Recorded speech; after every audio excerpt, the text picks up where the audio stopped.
அனைவருக்கும் வணக்கம். மற்றும் ஒரு மக்கள் சேவை நிகழ்ச்சியில் உங்கள் அனைவரையும் சந்திப்பதில் மகிழ்ச்சி அடைகின்றோம். ஒரு சிறிய இடைவேளைக்கு பிறகு மீண்டும் மக்கள் சேவை நிகழ்ச்சி மீண்டும் உங்களுக்காக வர தொடங்கி இருக்கிறது. வசந்தம் தொலைக்காட்சியினூடாக குறிப்பாக மக்களை தெளிவுபடுத்துகின்ற, மக்களை விழிப்புணர்வடைய செய்கின்ற, மக்களுடைய சமூக சமய கலாச்சார முன்னேற்றங்களுக்கான காரணிகளை வழங்குகின்ற, அது சம்பந்தமான தகவல்களை வழங்குகின்ற ஒரு நிகழ்ச்சியாக மக்கள் சேவை நிகழ்ச்சி வழங்கி வருகின்றது. அந்த வகையில் இந்த வார மக்கள் சேவை நிகழ்ச்சியில் முக்கியமான ஒரு விடயம் பற்றி நாங்கள் பேச போகின்றோம். குறிப்பாக வசந்தம் தொலைக்காட்சியினுடைய நிகழ்ச்சிகளில் இந்த மக்கள் சேவை நிகழ்ச்சியானது மக்களுக்கான ஒரு நிகழ்ச்சியாக அல்லது மக்களை தெளிவுபடுத்துகின்ற ஒரு நிகழ்ச்சியாக அமைந்து கொண்டிருக்கின்றது. அந்த வகையில் கடந்த வாரம் சர்வதேச தகவல் அறியும் வாரம் நிறைவடைந்திருந்தது. கடந்த 28ஆம் தேதி சர்வதேச தகவல் அறியும் தினமாக அனுஷ்டிக்கப்பட்டு கொண்டாடப்பட்டது. இலங்கையை பொறுத்த வரைக்கும் இந்த வருடம் இந்த வாரம் மிக முக்கியமானதாக அமைந்திருந்தது. காரணம், இந்த சர்வதேச தகவல் அறியும் வாரத்தை இலங்கையில் மிகச்சிறப்பாக இம்முறை நடத்தி முடித்திருக்கின்றார்கள் இலங்கை அரசாங்கம். குறிப்பாக ஊடகத்துறை அமைச்சு இதுக்கு மிகவும் உந்துசக்தியாக இருந்து இந்த செயற்திட்டத்தை நிறைவு செய்ய வைத்திருக்கிறது. குறிப்பாக இதன் மூலமாக மக்களை தெளிவுபடுத்துகின்ற, தகவல் அறியும் சட்டமூலம் பற்றிய விளக்கங்களை வழங்குகின்ற, மக்களை விழிப்புணர்வடைய செய்கின்ற பல்வேறுபட்ட நிகழ்வுகள் தொடர்ச்சியாக நடைபெற்றிருக்கின்றது. இந்த தகவல் அறியும் சட்டமூலம் என்றால் என்ன, இதன் பின்னணி என்ன, இதன் உள்நோக்கம் என்ன, இதில் கொண்டு வரப்பட்டிருக்கின்ற விடயங்கள் என்ன, மக்களுக்கு எவ்வாறான நன்மைகள் இதன் மூலமாக கிடைக்கும், இவ்வாறான பல விடயங்களை இந்த வாரம் முழுவதுமாக நிகழ்ச்சிகளில் உங்களுக்காக நாங்கள் வழங்கியிருந்தோம். அதுபோல இந்த தகவல் அறியும் சட்டம் மூலம் அமுல்படுத்தப்பட்ட நாளிலிருந்து அது சம்பந்தமான விடயங்களை மக்களுக்கு வழங்குகின்ற விடயங்களை வசந்தம் டிவி செய்து வந்திருக்கிறது. அந்த வகையில் இன்னமும் இந்த விடயம் மக்கள் மத்தியில் கொண்டு சேர்க்கப்பட வேண்டும். இந்த தகவல் அறியும் சட்டமூலம் பற்றிய தெளிவுபடுத்தல் மக்களுக்கு சென்றடைய வேண்டும். இலங்கையில் இருக்கின்ற ஒவ்வொரு பிரஜையும் இது சம்பந்தமான பயனை பெற வேண்டும் என்பதுதான் இந்த நோக்கமாக இருக்கின்றது. அதற்கான ஒரு சிறு துளியாக இந்த வார மக்கள் சேவை நிகழ்ச்சி உங்களுக்காக நாங்கள் வழங்க இருக்கின்றோம். இந்த மக்கள் சேவை நிகழ்ச்சிகளாக அந்த விழிப்புணர்வை, அந்த தெளிவுபடுத்தலை உங்களுக்கு வழங்குவோம் என்ற ஒரு நம்பிக்கை இருக்கின்ற ஒரு சிறு துளியாக சரி, இது சம்பந்தமான ஆர்வம் இருக்கின்ற அல்லது இது சம்பந்தமான விரிவான விளக்கங்களை வழங்கக்கூடிய, இது சம்பந்தமான தகவல் அறியும் சட்டமூலம் சம்பந்தமான செயற்பாடுகளில் ஈடுபடுகின்ற, அது சம்பந்தமான தெளிவுபடுத்தலை சமூகத்துக்கு வழங்கி கொண்டிருக்கின்ற சட்டத்தரணி கே ஐங்கரனோடு இந்த வார மக்கள் சேவை நிகழ்ச்சி பயணிக்க இருக்கின்றது. வணக்கம் ஐங்கரன். வணக்கம். இந்த தகவல் அறியும் வாரம் நிறைவடைந்திருக்கின்ற வேளையில் இந்த தகவல் அறியும் சட்டமூலம் சம்பந்தமாக மக்கள் ஏற்கனவே பல ஊடகங்களில் நாங்களும் பேசியிருக்கின்றோம், பத்திரிகைகள் நிறையவே பேசியிருக்கின்றோம். ஆனாலும் எம்மை பொறுத்த வரைக்கும் ஒரு குறை இருக்கின்றது. மக்கள் பக்கமாக இன்னமும் சரியாக மக்கள் மத்தியில் இந்த தகவல் அறியும் சட்டமூலம் சம்பந்தமான தெளிவுபடுத்தலும் விளக்கமும் போய் சேரவில்லை, அல்லது அது ஒரு கேள்விக்குறியான விடயமாக இருக்கிறது. ஆகவே இந்த நிகழ்ச்சியிலும் இருந்து நாங்கள் ஆரம்பிக்கலாம். இந்த தகவல் அறியும் சட்டமூலம் என்றால் என்ன, இது சம்பந்தமான விடயங்கள் இலங்கையில் அமுல்படுத்தப்பட்டது. இப்போ நம்ம ஒரு அறிமுகத்தோடு நிகழ்ச்சியை தொடங்கும். சரி, இலங்கையிலே இந்த தகவல் அறியும் உரிமை சட்டமானது முதலாக 19வது திருத்தச் சட்டம், அதாவது அரசியலமைப்புக்கான 19வது திருத்தச் சட்டத்தின் மூலமாக அறிமுகப்படுத்தப்பட்டது. பின்னர் அதனை செயற்படுத்துகின்ற அடிப்படையில் 2016ஆம் ஆண்டு ஆகஸ்ட் மாதம் 4ஆம் தேதி இந்த தகவல் உரிமை சட்டமானது பார்லிமெண்டத்தால் அங்கீகரிக்கப்பட்டு அமலுக்கு வந்தது. அந்த தினத்திலிருந்து 6 மாதங்களுக்கு பின்னர் 2017ஆம் ஆண்டு பிப்ரவரி மாதம் 4ஆம் தேதி இந்த நடைமுறைக்கு வந்து அது அமல்படுத்தப்பட்டதாக வந்தது. இந்த சட்டத்துடைய நோக்கம் என்ன என்று சொன்னால், என்ன அடிப்படையில் அந்த சட்டம் உருவாக்கப்பட்டதுன்னு சொன்னால், அரசாங்கத்திடம் இருக்கின்ற தகவல்கள் வந்து மக்களுக்கு சொந்தமானது. அந்த தகவல்களை மக்களுடைய தகவல்களை வந்து அரசாங்க நிறுவனங்கள் வந்து பேணி பாதுகாக்கின்றன, அவர்கள் அவ்வளவுதான். ஸோ அந்த சூழ்நிலையிலே வந்து அந்த தகவல்களை வந்து மக்கள் பெற்றுக்கொள்ளக்கூடியதாக இருக்க வேண்டும் என்ற அடிப்படையில் அந்த சட்டம் உருவாக்கப்பட்டது. நீங்கள் சொன்னது போல இலங்கையிலே வந்து அவ்வளவு பரந்த அளவுக்கு வந்து மக்கள் மத்தியில் இது சம்பந்தமான விழிப்புணர்வு இல்லாததுக்கு காரணம் என்னன்னு சொன்னால், எங்களுடைய அண்டை நாடான இந்தியாவில் வந்து மக்கள் இவ்வாறான உரிமை தங்களுக்கு வேணுமென்று கேட்டுக்கொண்ட போராட்டங்களின் அடிப்படையிலாகத்தான் அந்த சட்டம் நாட்டிலே உருவாக்கப்பட்டது. ஆனால் இலங்கையை பொறுத்த வரைக்கும் கொழும்பிலே தேசிய மட்டத்திலே சில சட்டவாளர்களும் சமூகவாளர்களும் சேர்ந்து ஏற்படுத்திய அழுத்தத்தின் காரணமாக உருவாக்கப்பட்ட சட்டம், அதாவது மக்களால் வேண்டுகோள் விடுக்கப்பட்டு ஏற்படுத்தப்பட்டதல்ல, சமூகவியலாளர்களும் சட்டம் ஏற்படுத்தப்பட்டதன் காரணமாகத்தான் மக்கள் மத்தியிலே போதுமான விழிப்புணர்வு இல்லை. ஸோ இந்த அடிப்படையாக இந்த சட்டத்தின் மூலமாக என்ன நடக்கும் என்று சொன்னால், அடிப்படையாக கிராம மட்டத்திலே எந்த விதமான செல்வாக்கும் இல்லாமல் வாழ்ந்து கொண்டிருக்கிற ஒவ்வொரு தனி இலங்கையர்களும் வந்து அரசாங்கத்திடம் இருக்கின்ற விவரங்களை எந்த விதமான தடைகளும் இல்லாமல் பெற்றுக்கொள்வதன் மூலமாக தன்னுடைய தேவைகளை நிறைவேற்றிக் கொள்ள முடியும். இதன் காரணமாக என்ன நடக்கின்றதுன்னு சொன்னால், மற்றொரு விதமாக என்ன பார்க்கின்ற பொழுது, அரசாங்கத்தினுடைய விஷயங்கள் ஏற்கனவே எனக்கு தெரிய வருகின்ற பொழுது, அரசாங்கத்தினுடைய தீர்மானங்கள் சம்பந்தமாக எனக்கு ஏற்கனவே தெரிய வருகின்ற பொழுது, அது சம்பந்தமாக கேள்வி எழுப்பக்கூடிய சந்தர்ப்பங்களும் அது சம்பந்தமாக கருத்து சொல்லக்கூடிய சந்தர்ப்பங்களும் ஏற்படுத்தப்படுகின்றது. இதன் மூலமாக தேர்தல் காலங்களின் போது மட்டுமல்லாமல் சராசரியாக ஒவ்வொரு நாளும் அரசாங்க செயற்பாடுகளின் பொழுது நான் பங்கெடுக்கின்ற தன்மை எனக்கு ஏற்படுத்தப்படுகின்றது. இல்லை என்று சொன்னால் இந்த விதமான சந்தர்ப்பம் எனக்கு வழங்கப்படவில்லை என்றால் வரும் தேர்தல் காலங்களில் மட்டும் என்னுடைய வாக்கு செலுத்தல் மூலமாக மட்டும்தான் நான் இந்த ஜனநாயக நடைமுறையில் பங்கேற்பேன். ஆனால் இந்த தகவல் உரிமை சட்டத்தின் மூலமாக எனக்கு அந்த சந்தர்ப்பம் அளிக்கப்படுகின்றது. அதன்பொழுது தினமும் அன்றாடம் என்ற அடிப்படையிலே வந்து இந்த கவர்னன்ஸ் என்று சொல்வார்கள், அந்த பொறிமுறையிலே வந்து ஒவ்வொரு குடிமகனும் பங்கேற்கக்கூடிய தன்மையை இந்த சட்டம் ஏற்படுத்தி இருக்கின்றது. இதன் மூலமாக இதன் மூலமாக என்ன நடக்கின்றது என்று சொன்னால் இந்த அரசாங்க செயல்முறைகளிலே வெளிப்படைத்தன்மை ஏற்படுத்தப்படுகின்றது. இதன் மூலமாக நாங்கள் காலகாலமாக கதைத்துக் கொண்டிருக்கின்றது. குறிப்பாக 2014ஆம் ஆண்டு அரசாங்க மாற்றத்துக்கு பெரும் வேண்டுகோளாக இருந்த லஞ்சம், ஊழல் ஒழிப்பு என்ற போன்ற விஷயங்கள் வந்து இதன் மூலமாக மிக மிக மிக மிகமாக கட்டுப்பாடுகள் கொண்டு வரப்பட முடியும். முற்றுமுழுதாக ஒழிக்க முடியுமான்னு சொல்வதற்காக எனக்கு முடியாது என்று சொன்ன சில மட்டுப்பாடுகள் சட்டத்தில் இருக்கின்றது. அதை தவிர்த்து பார்க்கின்ற பொழுது மிகவும் குறைந்த அளவுக்கு இந்த லஞ்சம், ஊழல் போன்ற விஷயங்களை நாங்கள் கொண்டு செல்ல முடியும் இந்த சட்டத்தின் மூலமாக. அந்த சட்டம் மூலம் உருவாக்கப்பட்டு நடைமுறைக்கு வந்து கிட்டத்தட்ட ஒரு 18 மாதங்கள் ஆகின்ற ஒரு நிலையில் நாங்கள் இது பற்றி இன்னும் தெளிவுபடுத்தலை வழங்கி கொண்டிருக்கிறோம். குறிப்பாக இந்த 18 மாத கால இந்த பயணத்தை பார்க்கின்ற போது குறை சொல்வதற்கு இல்லை. இது சம்பந்தமான விடயங்கள் வெளிக்கொண்டு வரப்பட்டிருக்கிறது, இது சம்பந்தமான விண்ணப்பங்கள் கோரப்பட்டிருக்கிறது, பல நிறுவனங்களில் இந்த தகவல்கள் பெறப்பட்டிருக்கின்றது, ஊடகவியலாளர்கள் இதனை பயன்படுத்த தொடங்கி இருக்கின்றார்கள். எங்களுடைய நோக்கமாக இருப்பது இன்னும் இந்த சட்டம் மக்கள் பயன்படுத்த வேண்டும் என்பது. நீங்கள் குறிப்பிட்டது போல இந்த சட்டத்தை பயன்படுத்துகின்ற போது அதிகாரிகள் அல்லது அரசு நிறுவனங்கள் மக்களின் பார்வைக்குள் வருகின்றது. ஆக நாங்கள் ஒருவரை பார்த்து கொண்டிருக்கணும், ஒருவருடைய செயற்பாடு அவதானிக்கப்படுகின்றது, அந்த அவதானிப்பு கேள்வியாக கேட்கப்படும் என்ற ஒரு நிலை வருகின்ற போது ஊழல் என்பது குறைவடையும். மக்கள் சேவை என்பது நிச்சயமாக மக்களுக்கு சென்றடைய வேண்டிய விடயங்கள் சென்றடையும். இந்த விடயத்தை இன்னும் மக்கள் மத்தியில் கொண்டு செல்வதற்காகத்தான் இவ்வாறான கலந்துரையாடல்கள், இவ்வாறான நிகழ்ச்சிகள் ஒன்று செய்யப்படுகிறது. ஆகவே ஐங்கரன் குறிப்பிடுங்கள், இந்த தகவல் அறியும் சட்டம் மூலம் அல்லது RTI என்று எல்லா இடங்களிலும் பொதுவாக பேசப்படுகின்ற மொழியில் சொல்லப்படுகிறது. இதனை எவ்வாறு பயன்படுத்தலாம்? ஒரு தனிநபர், ஒரு பிரஜை எந்தெந்த சந்தர்ப்பங்களில் பயன்படுத்தலாம், எவ்வாறு பயன்படுத்தலாம், எவ்வாறு இது பயன்படுத்தப்பட வேண்டும்? அந்த பொறிமுறைக்கு போவதற்கு முன்னால் நான் சின்ன விளக்கம் ஒன்று சொல்ல விரும்புகின்றேன். நான் கிராம மட்டங்களிலே இது சம்பந்தமான கலந்துரையாடல் செய்பவர் என்ற அடிப்படையிலே மக்களுக்கு வந்து அக்சஸ் டு சர்வீஸ் என்பதற்கும் அக்சஸ் டு இன்ஃபர்மேஷன் என்பதற்குமான அந்த வேற்றுமை விளங்கவில்லை. அது ஒரு முக்கியமான தடையாக இருக்கின்றது இந்த பொறிமுறையை நாங்கள் இன்னும் வினைத்திறனாக செய்வதற்கு. அக்சஸ் டு சர்வீஸ் என்பது அரசாங்கம் வழங்குகின்ற சேவைகளை நான் பெற்றுக்கொள்வதற்கு எனக்கு என்ற அணுகுமுறை. அக்சஸ் டு இன்ஃபர்மேஷன் என்றது தகவல்களை பெற்றுக்கொள்வதற்கான அணுகுமுறை. மக்கள் மத்தியிலே காணப்படுகின்ற புரிதல் என்னவென்றால் வெறுமனே விபரத்தை பெற்றுக்கொள்வதால் மட்டும் தன்னுடைய தேவைகளோ பிரச்சனைகளோ தீர்க்கப்படும் என்று நினைக்கின்றார்கள். ஆனால் இந்த தகவலின் உரிமை என்பது வெறும் கருவி, ஒரு டூல். அப்படித்தான் நாங்கள் பார்க்கின்றோம். இதை பயன்படுத்தி கொண்டு என்னுடைய தேவையை நான் நிறைவு செய்வது. வெறுமனே விபரத்தை பெற்றுக்கொள்வதால் மட்டும் என்னுடைய தேவை நிறைவு செய்யப்படாது. ஆனால் விபரத்தை பெற்றுக்கொண்டு அதன் அடிப்படையில் நான் என்னுடைய நடவடிக்கைகள் எடுப்பதனால், அந்த அடிப்படையில் நான் சம்பந்தப்பட்ட நிறுவனங்களை அணுகுவதனால், அதன் அடிப்படையில் நான் சம்பந்தப்பட்ட அதிகாரிகளுக்கு என்னுடைய முறைப்பாடுகளை கொண்டு செல்வதனால் என்னுடைய தேவைகள் நிறைவு செய்யப்படுகின்றது. ஸோ அந்த தெளிவுபடுத்தலின் அடிப்படையில் அந்த தெளிவுபடுத்தலோடு இந்த விஷயத்தையும் குறிப்பிடுங்க. ஒரு உதாரணமாக என்ன மாதிரி அதை தகவல் எடுக்கிறது ஒரு விஷயம், அந்த தகவலை வைத்துக்கொண்டு ஒரு தேவையை நிறைவு செய்வது ஒரு விடயம். உங்களுடைய அனுபவத்தின் உதாரணமாக சொல்வதன் சொன்னால், இப்பொழுது ஒரு கிராமத்திலே ஒரு வீதி செப்பனிடப்படவில்லை என்று வைத்துக் கொள்வோம். இப்பொழுது நாங்கள் பார்த்து கொண்டிருந்தோம்னு சொன்னால், இப்பொழுது நாங்கள் வேண்டுமெனே தகவல் ஒரு வீதி அபிவிருத்தி அதிகார சபைக்கு நான் ஒரு விண்ணப்பம் ஒன்றை போட முடியும்.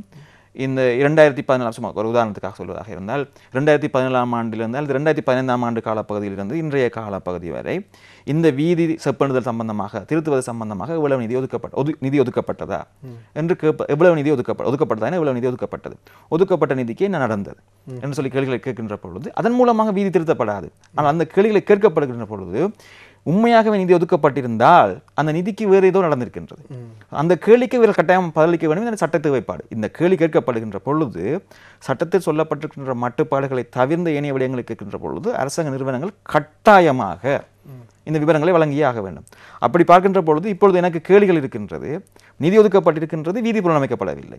அப்போ அந்த விஷயத்தை நாங்கள் சம்பந்தப்பட்ட அதில் கொண்டு போகின்ற பொழுது அதற்கு வேறு வழி இல்லை. கட்டாயமாக அந்த வீதியை செப்பனிட்டே ஆக வேண்டும். அப்போ விஷயத்தை கேட்பதன் மூலமாக வீதி வராது. ஆனால் அந்த விஷயங்களை வைத்துக்கொண்டு ஒதுக்கப்பட்ட நிதிக்கு என்ன நடந்த அடுத்த கேள்வியை கேட்கின்ற பொழுது அந்த வீதி சம்பந்தமான பெற்றுக்கொள்ள முடியும். அதே மாதிரி இன்னொரு உதாரணமாக சொல்வதாக இருந்தால் இந்திய வீடமைப்பு திட்டம் என்று வைத்துக்கொள்வோம். இந்திய வீடமைப்பு திட்டம் என்று சொன்னால் இவர் சொல்கிறார்கள் பயனாளிகள் தெரிவு என்று சம்பந்த விஷயங்கள் கதைக்கின்றார்கள். ஆனால் எனக்கு தெரியாது நான் பயனாளிகள் வருவதற்கான தகுதி எனக்கு இருக்கின்றதா, என்ன அடிப்படையில் புள்ளி விவரங்கள் வருகின்றது என்று எனக்கு தெரியாது. அப்போ நான் என்னுடைய புள்ளி விவரம் எனக்கு புள்ளி விவரங்கள் அடிப்படையில் நான் இந்திய வீடு திட்டத்துக்கு தகுதியானவர் இல்லை என்று சொல்லி அறிவிக்கப்பட்டால் நான் கேட்க முடியும், கொடுக்கப்பட்டவர்களுக்கு என்ன அடிப்படையில் கொடுக்கப்பட்டது எப்படி பார்க்கின்ற பொழுது அதை நான் என்னுடைய தகவலை ஒப்பிட்டு பார்க்கலாம். அப்படி பார்க்கின்ற பொழுது உண்மையாகவே எனக்கு தகுதி இருக்கின்றதா அல்லது என்னை விட தகுதி இல்லாதவர்களுக்கு அது கொடுக்கப்பட்டிருக்கிறதா லஞ்சத்தின் காரணமாக என்ற கேள்வி கேட்கப்படுகின்ற பொழுது உயர் அதிகாரிகள் சிக்கலில் மாட்டுவார்கள். அதன் காரணமாக இப்பொழுதே தெரியும் சில இடங்களில் இவ்வாறு கேள்வி கேட்க ஆரம்பித்திருக்கிறார்கள் என்ற அடிப்படையிலேயே லஞ்சம் ஊழல்கள் குறைந்திருக்கின்றது. அந்த கேள்வி வெறும் என்ற பயத்திலே என்ன சொன்னால் எந்த காரணத்துக்காகவும் மறுதளிக்க எந்த காரணம் சொன்னால் அந்த 14 மட்டுப்பாடுகளுக்காகவும் அன்றி மறுதளிக்க முடியாது, நீங்கள் கேட்ட விஷயத்தை தர முடியாதுன்னு சொல்லி. அதே நேரத்தில் ஏன் கேட்கிறீர்கள் என்ற கேள்வியையும் கூட உங்கள்கிட்ட கேட்க முடியாது. ஏன் இந்த விஷயத்தை கேட்கிறீர்கள் என்று கேட்க முடியாது. உங்களோடு சம்பந்தப்பட்ட விஷயத்தை மட்டும்தான் கேட்க வேண்டும் என்றும் இல்லை. நீங்கள் எந்த விஷயம் இல்லை, எங்கள் இருக்கிற எந்த விஷயம் சம்பந்தமாகவும் எந்த நிறுவனம் சம்பந்தமாகவும் யாரும் கேள்வி கேட்கலாம். இலங்கை பிரஜையவரும் கேள்வி கேட்கலாம். அப்போ என்னோடு சம்பந்தப்பட்ட விஷயத்தை மட்டும் கேட்க வேண்டும் என்ற மட்டுப்பாடு இந்த சட்டத்தில் இல்லவே இல்லை. ஸோ அப்படி பார்க்கின்ற பொழுது அந்த சில அரசியல்வாதிகள் சொன்னது போல இலங்கை அரசாங்கமானது இப்பொழுது கண்ணாடி பெட்டிகள் வைக்கப்பட்டிருக்கின்றது மாதிரி எதுவும் எல்லாமே வெளிப்படை. அதுதான் உண்மையாக நோக்கம். அதாவது எந்த விதமான ஒளிவு மறையும் இருக்காமல் மக்கள் இதில் அடிப்படையாக விளங்கிக் கொள்ள வேண்டியது என்னென்னு சொன்னால் அரசாங்கம் முன்னெடுக்கின்ற ஒவ்வொரு செயற்பாடும் மக்கள் கட்டுகின்ற வரி பணத்தில் செய்யப்படுகின்றது. அதன் பொழுது மக்களுக்கு உரிமை இருக்கின்றது சம்பந்தமாக கேள்வி எழுப்புவதற்கு. சில தேசிய பாதுகாப்பு போன்ற விஷயங்கள் காரணமாக அது மட்டுப்படுத்தப்படலாம். ஆனால் பெரும்பான்மையான சந்தர்ப்பங்களில் அந்த உரிமை இருக்கின்றது. அதை கேட்பதற்கு மக்கள் துணிந்து செயற்பட வேண்டும். கேள்வி கேட்கப்படுகின்ற போது நிச்சயமாக அங்கே குறைகள் இருப்பின் அந்த குறைகள் களையப்படுவதற்கான வாய்ப்புகள் மிக அதிகம். அது அதிகாரியாக இருக்கலாம், அமைச்சராக இருக்கலாம், அரசு நிறுவனங்களாக இருக்கலாம். ஆகவே கேள்வி கேட்பதற்கு நாங்கள் பழகிக்கொள்ள வேண்டும். அதற்கான வாய்ப்பை இந்த தகவல் அறியும் சட்டம் மூலம் மிக மிக தெளிவாக மக்களிடம் வைத்திருக்கின்றது. ஆகவே நாங்கள் அது முதல்ல கேட்ட கேள்விக்கு வருவோம். அதாவது இந்த தகவல் அறியும் உரிமை சட்டம் மூலம் எவ்வாறு பயன்படுத்தப்பட வேண்டும், எவ்வாறு அதன் ப்ராசஸ் ஒருக்கா சொல்லுங்கள். எப்படி சட்டம் சொல்கின்றது என்னவென்று சொன்னால் ஒவ்வொரு பகிரங்க அதிகார சபையிலும் தான் சொல்லி பாவிச்சுக்கலாம். அதாவது ஒவ்வொரு அரசாங்க நிறுவனம் அதை நான் அது எந்த பகிரங்க அதிகார சபை நிறுவனம் சொல்லி கேட்டார்கள் என்று சொன்னால் நான் இலகுவாக சொல்கின்ற விளக்கம் என்னென்னு சொன்னால் உங்களுடைய வரிப்பணம் அங்கு பயன்படுத்தப்பட்டால் நீங்கள் அங்கு கேள்வி கேட்கலாம். நீங்கள் யோசிக்க வேண்டிய தேவையில்லை இது அரசாங்க நிறுவனமா பகிரங்க அதிகார சபை யோசிக்கவில்லை. நீங்கள் யோசித்து பார்க்க வேண்டியது திரை சேரிலிருந்து அந்த பணம் அங்கு போகின்றதா, அந்த செலவுக்கு சம்பளத்துக்கு நிர்வாகத்துக்கு போகின்றதா, போனால் அந்த இடத்துல நீங்கள் கேள்வி கேட்கலாம். அப்படி நிறுவனங்கள் ஒவ்வொரு நிறுவனங்களிலும் அந்த நிறுவனம் என்று நான் சொல்கின்றது என்று சொன்னால் தனியாக தலைமை காரியாலயத்தில் மட்டுமல்ல. உதாரணமாக இப்பொழுது நிதி அமைச்சு இருக்கின்ற வைத்துக்கொள்வோம். நிதி அமைச்சு கொழும்பில் தான் தலைமை காரியாலயம் இருக்கின்றது. ஆனால் நிதி அமைச்சினுடைய ஒவ்வொரு பிரான்ச்சஸ்லையும் கிளைகளிலும் ஒவ்வொரு இன்ஃபர்மேஷன் ஆஃபீஸர் இருக்க வேண்டும். அப்போ என்ன சொல்ல வரேன்னு சொன்னால் ஒவ்வொரு அரசாங்க கூரைக்கு கீழும் ஒவ்வொரு தனி தகவல் உத்தியோகத்தர் இருக்க வேண்டும் சட்டம் சொல்லுகின்றது. எந்த ஒரு இலங்கை குடிமகனும் எழுத்து மூலமாகவோ வாய்மொழி மூலமாகவோ மின்னஞ்சல் மூலமாகவோ தொலைநகல் மூலமாகவோ பதிவு தபால் மூலமாகவோ சாதாரண தபால் மூலமாகவோ தான் கேட்கின்ற விவரங்களை தெளிவாக அவருக்கு கூறுகின்ற பொழுது தகவல் உத்தியோகத்திற்கு கேட்கின்ற பொழுது இந்த விஷயங்கள் சம்பந்தமாக எனக்கு வேண்டும் என்று கேட்கின்ற பொழுது தகவல் உத்தியோகத்தர் என்ன செய்ய வேண்டும் என்று சொன்னால் உங்களுக்கு உடனடியாகவே இவ்வாறான விண்ணப்பத்தை எக்ஸ் என்ற நபரிடமிருந்து நான் பெற்றுக்கொண்டேன் என்று சொல்லி உங்களுக்கு உறுதிப்படுத்தி ஒரு கடிதம் தர வேண்டும். பிறகு சொல்ல முடியாது நீங்கள் தரவில்லை கடிதம் துறைந்துடன் தர முடியாது. அது முதலாவது பரிமுறை.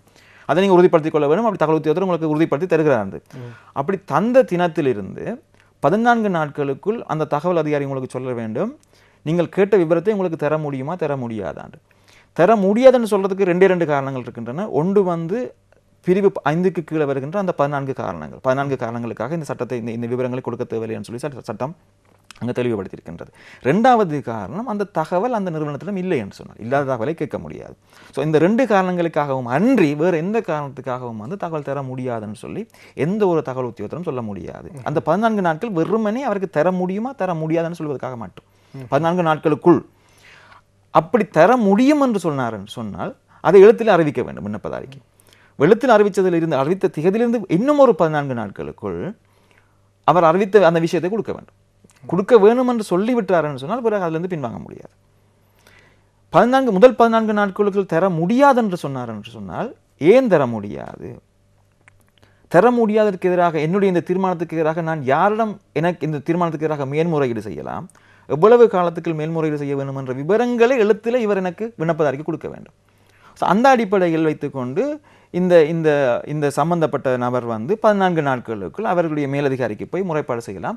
எனக்கு இவர் கொடுத்த தீர்மானத்தில் திருப்தி இல்லை, இதன் காரணமாக நான் மேன்முறையீடு செய்கிறேன் சொல்லி அவர்களுக்கு கொடுக்கலாம். அப்படி மேன்முறையீடு கொடுக்கப்பட்டதிலிருந்து 3 வாரங்களுக்குள்ள அந்த உயர் அதிகாரி தன்னுடைய தீர்மானத்தை கொடுக்க வேண்டும்.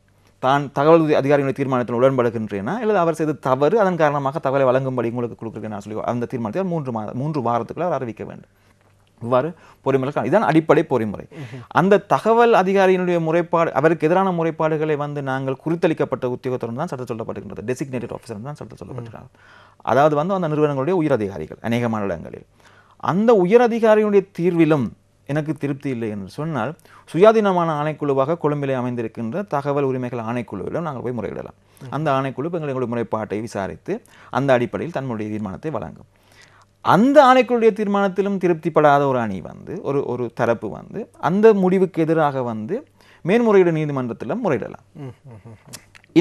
இந்த தகவல் உத்தியில் நான் ஏற்கனவே சொன்னது மாதிரி எழுத்து மூலமாகவும் கொடுக்கலாம், வாய் மூலமாகவும் கொடுக்கலாம். இந்த மாதிரி பிரச்சனையுமே இல்லை.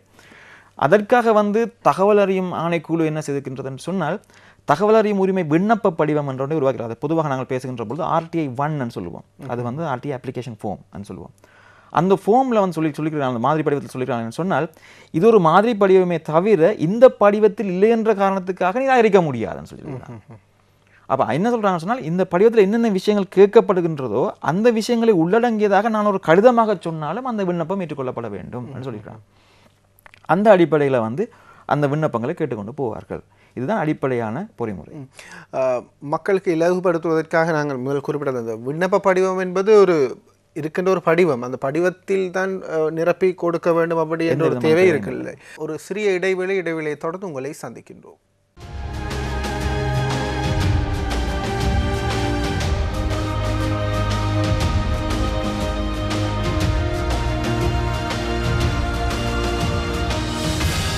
மக்கள் சேவையோடு இணைந்திருக்கின்றீர்கள். இந்த வார மக்கள் சேவை நிகழ்ச்சியில் சட்டத்தரணி கே ஐங்கரன் அவர்களோடு நாங்கள் பேசிக் கொண்டிருக்கின்றோம். தகவல் அறியும் சட்டம் சம்பந்தமான விடயங்கள், அது சம்பந்தமாக மக்களுக்கு தெளிவுபடுத்த வேண்டிய விடயங்கள் பற்றி நாங்கள் பேசிக் கொண்டிருக்கின்றோம். குறிப்பாக சட்டத்தரணி அவர்கள், நாங்கள் அந்த நிகழ்ச்சியில் எங்களுடைய ஆரம்பத்திலிருந்து எங்களுடைய நோக்கமாக இருக்கிறது இது அதிகமாக பயன்படுத்தப்பட வேண்டும். நாங்கள் எதிர்காலத்தில் எப்படி பயன்படுத்தணும், இல்லாட்டி மக்களுக்கு இதனை பயன்படுத்துவதெல்லாம் ஏற்படுகின்ற நன்மைகளை பற்றி நாங்கள் பேசுவோம். அதுக்கு முதல்ல இந்த 18 மாத கால பயணம் எவ்வாறு பயன்படுத்தப்பட்டிருக்கிறது, அரசாங்க பகுதியில் எவ்வாறு பயன்படுத்தப்பட்டிருக்கிறது, அதுபோல இதை பயன்படுத்துகின்றவர்கள் யாரெல்லாம் இதில் மும்முரமாக இதில் ஈடுபாடு காட்டியிருக்கிறார்கள், என்ன மாதிரி இந்த பயணம் அமைந்திருக்கிறது? இலங்கை திருநாட்டில் 2015ஆம் ஆண்டு ஒரு முக்கியமான திருப்புமுனை அமைந்த காலம். இக்காலத்திலே நல்லாட்சி என்ற கோஷத்தோடு ஆட்சிக்கு வந்த அதிமேதகு ஜனாதிபதி அவர்களினுடைய சிந்தனையில் உருவான தகவல் அறியும் சட்டத்தை இலங்கைக்கு அறிமுகப்படுத்தப்பட வேண்டும் என்ற அந்த கோரிக்கையானது பல்வேறு தரப்பு பிரதிவாதங்களுக்கு மத்தியில் இன்று இலங்கையருக்கு அது ஒரு சட்டமாக்கப்பட்டுள்ளது. இந்த சட்டத்தின் மூலம் நாங்கள் அரச சார்பற்ற அரசிடமிருந்து மானியங்கள் பெறுகின்ற நிறுவனங்களிடமிருந்து தகவல்களை பெற்றுக்கொள்ளக்கூடிய வசதி ஏற்பட்டிருக்கின்றது. ஒரு ஜனநாயக நாட்டிலே தகவல்களை எல்லாரும் பரிமாறிக்கொள்வதும் அறிந்து கொள்வதும் மிக முக்கியமான ஒரு கடமையாக இருக்கின்ற காரணத்தினால் இந்த தகவல்களை சட்டப்பூர்வமாக பெற்றுக்கொள்வதற்கு பொதுமக்களுக்கு கிடைத்திருக்கின்ற அதிகாரம் என்பது மிகவும் ஒரு சிறந்த வரப்பிரசாதமாகும். எதிர்காலத்திலே அரச நிறுவனங்கள் என்பவற்றிலிருந்து பொதுமக்களுக்கு என்னென்ன தகவல்களை பெற்றுக்கொள்ள முடியும், அந்த தகவலினூடாக அந்த பொதுமக்கள் எவ்வாறு ஒரு அரசோடு இணைந்து செயற்பட முடியும், நாட்டினுடைய அபிவிருத்தி, எதிர்கால சிந்தனைகள், மக்களுடைய பங்களிப்பு என்பவற்றை எவ்வாறு நாங்கள் முன்னெடுத்து செல்ல முடியும் என்பதற்கு இந்த தகவல்கள் மிக முக்கியமான பயனுடையதாக காணப்படுகின்றது. கடந்த காலங்களிலே மக்களுக்கான தகவல்களை அதாவது தொடர்பு சாதனங்களினூடாக மட்டுமே அறிந்து கொள்ளக்கூடியதாக இருந்தது. சில பிரதேசங்களிலே சில தகவல்கள் பக்கசார்பானதாக இருந்தது. ஆகவே மக்களுக்கு உண்மைத்தன்மை எது என்பதை சரியாக நேரடியாக அறிந்து கொள்வதற்கு இந்த சட்டம் மிகவும் பயனுடையதான சட்டமாக இருக்கிறது. எந்த ஒரு ஜனநாயக நாட்டிலும் மக்களுக்கான நடைமுறைகள் செயற்பாடுகளை அறிந்து கொள்வதற்கு சட்ட ரீதியான இருக்கின்ற உரிமைதான் இங்கு பிரதானமாக கருதப்படுகிறது. எனவே அந்த சட்ட ரீதியான அங்கீகாரம் நமக்கு கிடைத்திருப்பதனூடாக இலங்கை ஜனநாயகத்தினுடைய உச்சத்தை நோக்கி நகர்ந்து கொண்டிருக்கின்றது. இந்த சட்டம் உருவாக்கப்பட்டு வரும் 18 மாதங்கள், அதாவது அமலுக்கு வரும் 18 மாதங்கள் என்ற அடிப்படையில் பார்க்கின்ற பொழுதும், இது இலங்கை என்ற அடிப்படையில் பார்க்கின்ற பொழுதும், என்னை பொறுத்த வரைக்கும் நாங்கள் எங்களுடைய இந்த இந்த சம்மந்தமான கதைகள் கதைக்கும்போது சப்ளை சைட் டிமாண்ட் சைடுன்னு சொல்லி கதை. ஸோ இந்த அரசாங்க நிறுவனங்கள் சப்ளை சைடாகவும் மக்கள் அந்த விண்ணப்பத்தை பெறுபவர்கள் வந்து டிமாண்ட் சைடாகவும் பார்ப்பார்கள். நான் முதலே சொன்னது போது வெறும் 18 மாதங்கள் அடிப்படையில் பார்க்கின்ற பொழுது அரசாங்க நிறுவனங்கள் வந்து 100% திறமை என்று சொல்ல அளவுக்கு இல்லாவிட்டாலும் கூட குறுகிய காலம் என்ற அடிப்படையில் பார்க்கின்ற பொழுது மிகவும் சிறந்த முறையில் தங்களுடைய கடமைகளை செய்திருக்கிறார்கள், மக்கள் மத்தியிலே கொண்டு போவதற்கான ஒரு ஒழுங்குமுறைகளை செய்திருக்கிறார்கள் என்று சொல்லுவதற்கான வாய்ப்புகள் காணப்படுகின்றது. ஆனால் மக்கள் மத்தியிலே அதன் இதுவும் அரசாங்கத்தினுடைய கடமை தான், மக்கள் மத்தியில் விழிப்புணர்வை ஏற்படுத்துவது என்பது அரசாங்கத்தினுடைய கடமை தான். ஆனால் 22 மில்லியன் மக்களுக்கு வந்து 18 மாதத்துக்கு முழு விஷயங்களையும் கொண்டு சேர்ப்பது என்பது வந்து சாத்தியமானது அல்ல. அதனால தான் ஊடகங்களுடைய தேவைகள் கட்டாயமாக காணப்படுகின்றது. ஆனால் மக்கள் மத்தியிலே இது சம்பந்தமான போதுமான விழிப்புணர்வு இல்லை என்பதை நாங்கள் மறுதளிக்க முடியாது. நீங்கள் கேட்ட அடுத்த கேள்வியான இந்த விண்ணப்ப படிவங்கள் யார் இது சம்பந்தமாக பயன்படுத்தியிருக்கிறார்கள் என்று பார்க்கின்ற பொழுது மக்கள் பயன்படுத்தியிருக்கின்றார்கள் என்று சொல்ல முடியாது, உளவியலாளர்கள் பயன்படுத்தி இருக்கின்றார்கள் இல்லை என்று சொல்ல முடியாது. அதே மாதிரி தன்னார்வ தொண்டு நிறுவனங்களும் பயன்படுத்தி இருக்கின்றன. அந்த அடிப்படையில் பார்க்கின்ற பொழுது உளவியலாளர்கள் அடிப்படையில் பார்க்கின்ற பொழுது கொழும்பை மையப்படுத்தியதான சில உளவியலாளர்களும் மாகாணங்களிலே இருக்கின்ற ஒரு சில உளவியலாளர்களும் பயன்படுத்தி இருக்கின்றார்கள். எங்களுடைய எதிர்பார்ப்பு என்னென்னு சொன்னால் இன்னும் அதிக அளவிலான உளவியலாளர்கள் இது சம்பந்தமாக பயன்படுத்த வேண்டும் சொல்லி இன்வெஸ்டிகேட்டிவ் ஜேர்னலிசம் சொல்லப்படுகிற பகுதிக்கு அந்த துறைக்கு இந்த தகவல் உரிமை சட்டம் என்பது வந்து மிக மிக முக்கியமானது. இந்தியாவிலே இருக்கின்ற ஒரு ஊடகவியலாளர் ஒரு விஷயம் சம்பந்தமாக எழுதுவதற்காக 1000க்கு மேற்பட்ட விவரங்களை கேட்டு போட்டிருக்கார், 1000க்கு மேற்பட்ட விண்ணப்பங்களை போட்டிருக்கார் ஒரு விடயப்பரப்பு சம்பந்தமாக எழுதுவதற்காக, அதனுடைய முக்கியத்துவத்திற்காக காட்டுவதற்காக நான் சொல்லுகிறேன். ஆனால் எங்களை பொறுத்த வரைக்கும் அது மிக மிக குறைவாக காணப்படும். என்னை பொறுத்த வரைக்கும் ஊடகவியலாளர்களுக்கும் பயிற்றுவித்திருக்கிறேன் இது சம்பந்தமாக என்று பார்க்கின்ற பொழுது அதனுடைய முக்கியத்துவம் விளங்கவில்லை. உதாரணமாக மாகாணங்களில் மாவட்ட மட்டங்களில் இருக்கின்ற உளவியலாளர்களுக்கு அவர்கள் நிருபர்கள் உளவியலாளர்கள் சொல்வதற்காக நிருபர்கள், அந்த நிருபர்கள் வந்து உடனடியாக தகவல்களை பெற்றுக்கொண்டு மேலோட்டமான தகவல்களை வழங்குவதற்கு எத்தனிக்கின்றார்களே தவிர ஆள விசாரித்து இதனுடைய உள் விவரங்களை பெற்று ஒரு விளக்கமான தொகுப்பு கட்டுரை வழங்குவதற்கான எத்தனிப்புகள் மிக குறைவாக காணப்படுகின்றது. பொது நிறுவனங்கள் என்று பார்க்கின்ற பொழுதும் கூட மக்களுடைய தேவைகளை தீர்த்து வைக்க வேண்டும் என்ற அடிப்படையிலான விண்ணப்பங்கள் வழங்கப்பட்டிருக்கின்றது. அந்த அடிப்படையிலே வந்து மாற்றுக்கொள்கைகளுக்கான நிலையம், டிரான்ஸ்பரன்சி இன்டர்நேஷனல் போன்ற நிறுவனங்கள் வந்து தங்களுடைய அந்த விண்ணப்பங்களை செயற்படுத்தி அதன் மூலமாக மக்கள் சம்பந்தமான விஷயங்களை பெற்றிருக்கின்றார்கள். அதே போன்று மாகாண மட்டங்களில் மாவட்ட மட்டங்களில் இருக்கின்ற நிறுவனங்களும் பெற்றிருக்கின்றன. மக்களுடைய கேள்விகள் வந்து பார்க்கின்ற பொழுது இது தனிப்பட்ட பிரஜை ஒவ்வொருத்தருக்கும் உள்ள உரிமை என்று சொல்லி பார்த்தாலும் கூட பொது பிரச்சனை ஒன்றுக்கான விண்ணப்பங்கள் வருவதற்கான ஏற்படுத்தப்படுவதற்கான சந்தர்ப்பங்கள் குறைவாக காணப்படுகின்றது. வெறும் வழங்கப்பட்ட விண்ணப்பங்கள் சமர்ப்பிக்கப்பட்ட விண்ணப்பங்களை நீங்கள் பார்க்கின்ற பொழுது தனிப்பட்ட விவரம், உதாரணமாக என்னுடைய இடமாற்று சம்பந்தப்பட்ட விஷயம், பள்ளிக்கூட அனுமதி சம்பந்தமான விஷயம், என்னுடைய பதவி உயர்வு சம்பந்தப்பட்ட விஷயம், அல்லது என்னுடைய அதாவது பென்ஷன் ஓய்வூதியம் கிடைக்காத சம்பந்தமான விஷயங்கள், அப்படியான தனிநபர்களுடைய பிரச்சனைகள் தான் போய்கொண்டிருக்கின்றது. ஆனால் ஒரு சமூகத்தினுடைய விஷயங்கள் போவதற்கான வாய்ப்புகள் வந்து மிக மிக குறைவாக இருக்கின்றது. சமீபத்திலே இன்னொரு சட்டத்தரணி இது சம்பந்தமாக வேலை செய்கின்ற சட்டத்தரணி சொல்லியிருந்தார், இப்பொழுது இந்த எரிபொருள் விலை நிர்ணயம் சம்பந்தமாக ஒரு ஃபார்முலா ஒன்றை அமல்படுத்திருக்கான்னு சொல்லி இதுவரைக்கும் ஒரு விண்ணப்பம் கூட வரவில்லை. அந்த ஃபார்முலா என்னவென்று சொல்லி ஒருத்தரும் அதை அமைச்சும் வெளியிடவில்லை, நாங்களும் கேட்கவில்லை. ஸோ அப்போ இதுவரைக்கும் தெரியாது அந்த ஃபார்முலான்னு சொன்னதை வச்சுக்கொண்டு நாங்களும் எங்களுடைய வேலைகளை பார்த்து கொண்டிருக்கின்றோம். உதாரணமாக சொல்வதாக இருந்தால், இன்னொரு விஷயமாக சொல்வதாக இருந்தால், வவுனியாவிலே வந்து ஒரு பேருந்து நிலையம் ஒன்றை உருவாக்கினார்கள். அது வந்து 192 மில்லியன் ரூபாய் செலவில் அது உருவாக்கப்பட்டு அன்று திறக்கப்பட்ட அன்று மதியமே அதன் திருப்பி மூடப்பட்டது மக்களுடைய எதிர்ப்பின் காரணமாக. இன்று வரைக்கும் அது மக்கள் செய்தார்கள், சரியான இடத்தில் ஏற்படுத்தப்படவில்லை, மக்களுடைய கருத்துக்கள் கேட்கப்படவில்லை என்று சொல்லி இன்று வரைக்கும் என்ன நடந்தது, என்ன அடிப்படையில் அந்த இது திட்டம் நிறைவேற்றப்பட்டது, என்ன அடிப்படையில் நிதி ஒதுக்கப்பட்டது, அந்த இடஒதுக்கீடு எந்த விதத்தில் செய்யப்பட்டது, இது சம்பந்தமாக எந்த கேள்விகளும் கேட்கப்படவில்லை. அதாவது பொது விஷயம் சம்பந்தமாக கேள்வி கேட்பதற்கான சந்தர்ப்பங்கள் வந்து அந்த தேவைகள் வந்து இன்னும் உணரப்படவில்லை.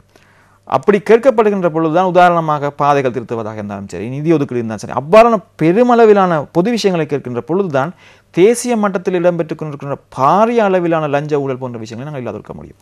அது ஒரு பக்கமாக, இன்னொரு பக்கமாக எங்களுடைய கிராமங்கள், மாவட்டங்கள், மாகாணங்கள் அபிவிருத்தி அடையும். உதாரணமாக நாங்கள் பார்க்கின்ற பொழுது ஒவ்வொரு வருடமும் நிதி ஒதுக்கீட்டிலே வந்து பெருந்தொகையான பலம் ஒதுக்கப்படுகின்றது. ஆனால் சில பாதைகள் எங்களுக்கே தெரியும், நாங்கள் தனிப்பட்ட ரீதியில் பார்த்துருக்கின்றோம், காலகாலமாக புனரமைக்கப்படாமல் இருக்கின்றது. பாதைகள் புனரமைக்கப்படவில்லை என்ற அடிப்படையில் போக்குவரத்து வசதி இருக்காது. போக்குவரத்து வசதியில் என்ற அடிப்படையில் வந்து அங்கு வேறு எந்த விதமான வசதிகளும் வழங்கப்படாது. அவ்வாறு சில கிராமங்கள் தொடர்ச்சியாகவே பின்தங்கி கொண்டிருக்கின்றது. ஒரு நிதி ஒதுக்கப்படவில்லை என்று ஒதுக்கப்பட்ட நிதிக்கு என்ன கேள்வி? அப்போ மக்கள் வந்து தனியே தன்னுடைய தனிப்பட்ட சொந்த பிரச்சனைகளை கேட்பதை தாண்டி சமூக பிரச்சனைகளை கேட்க ஆரம்பிக்கின்ற பொழுதுதான் உண்மையாக இதனுடைய இந்த தகவல் உரிமை சட்டம் இந்த நிர்வாகம் நடைமுறை சம்பந்தமாக ஏற்படுத்துகின்ற மாற்றத்தை உணரக்கூடியதாக இருக்கும். என்ன சொன்னால் தனிப்பட்ட விஷயம் என்னுடைய தனிப்பட்ட விஷயம் தீர்க்கப்படுகின்ற பொழுது நான் அதோடு அதை மூடி வைத்து இருந்து விடுவேன். அது சம்பந்தமாக மக்கள் மத்தியில் வேறு அதுவும் ஒரு காரணம், மக்கள் மத்தியிலே போய் சேராததுக்காக. அதனால தான் நாங்கள் என்ன சொல்லி பார்க்கணும்னு சொன்னால் மக்கள் சமூக மாற்றங்கள் இதன் மூலமாக ஏற்றப்படுத்தப்பட்ட அந்த கேஸ் ஸ்டடிஸ் அந்த நிகழ்வுகளை வந்து நாங்கள் மக்கள் மத்திக்கு சொல்லுகிறோம். அதன் மூலம் அதை பிரபலியப்படுத்துவதன் மூலமாக மக்கள் மத்தியிலே உங்களுடைய கிராமத்துக்கு இப்படியான பிரச்சனைகளை நீங்கள் தீர்த்துக் கொள்ள முடியும் என்று நான் சொல்லிக்கொண்டேன். நல்ல ஒரு விஷயம் சொன்னீங்க. அதாவது மக்களுக்கு இதன் மூலமாக ஒரு பயன் கிடைக்கின்றது, ஒரு நன்மை கிடைக்கின்றது என்பதை வெளிப்படையாக ஊடகங்கள் வாயிலாக இம்மாதிரியான கலந்துரையாடல் மூலமாக மக்களிடம் சென்று சேர்க்கின்ற போது நிச்சயமாக பயன் வரும்.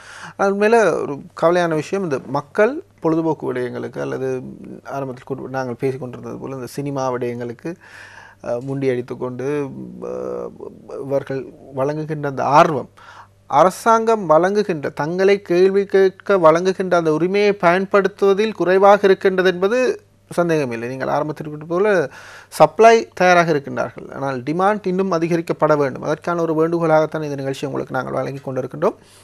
நாங்கள் பேசிக்கொண்டிருக்கின்ற போது இந்த வந்த ஒரு விடயம் சாதாரணமாக 14 விடயங்கள் என்று குறிப்பிட்டிருந்தீர்கள். அந்த 14 விடயங்கள் தவிர இணைய விடயங்களை கேட்கலாம் என்று நாங்கள் ஒரு மேலோட்டமாக என்னென்ன விடயங்களை நாங்கள் அப்படி கேட்க முடியாது அப்படி சட்டத்தில் குறிப்பிடப்பட்டிருக்கிறது. அந்த பிரிவு 5 படி 14 விஷயங்களை சொல்லியிருக்காங்க. நான் சுருக்கமாக சொல்கிறேன். முதலாவது தேசிய பாதுகாப்பு என்ற அடிப்படையான சம்பந்தமான விஷயங்களை கேட்க முடியாதுன்னு சொல்லியிருக்கிறார்கள். தேசிய பொருளாதாரத்துக்கு குந்தகம் ஏற்படும், அதாவது பாதிப்பு ஏற்படும் என்று சொல்லப்படுகிற விஷயங்களை கேட்க முடியாதுன்னு சொல்லியிருக்கின்றார்கள். ஒருவருடைய தனிப்பட்ட விஷயங்கள் சம்பந்தமான விஷயங்களை கேட்க முடியாதுன்னு சொல்லியிருக்கின்றார்கள்.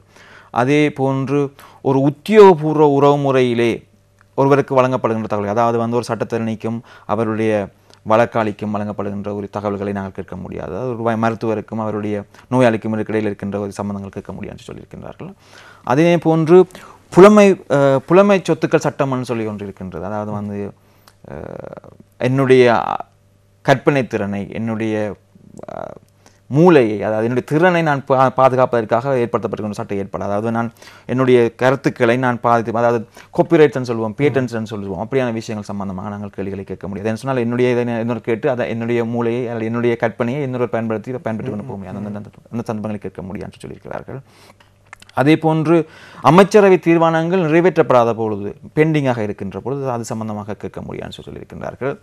3ஆம் தரப்பினர் ஒருவரினால் அரசாங்க நிறுவனங்களுக்கு நம்பிக்கையின் அடிப்படையில் ரகசியமாக வழங்கப்பட்ட தகவல்களை வந்து அவருடைய அனுமதியின்றி நாங்கள் கேட்க முடியாது, அது சம்பந்தமாக சொல்லியிருக்கின்றார்கள்.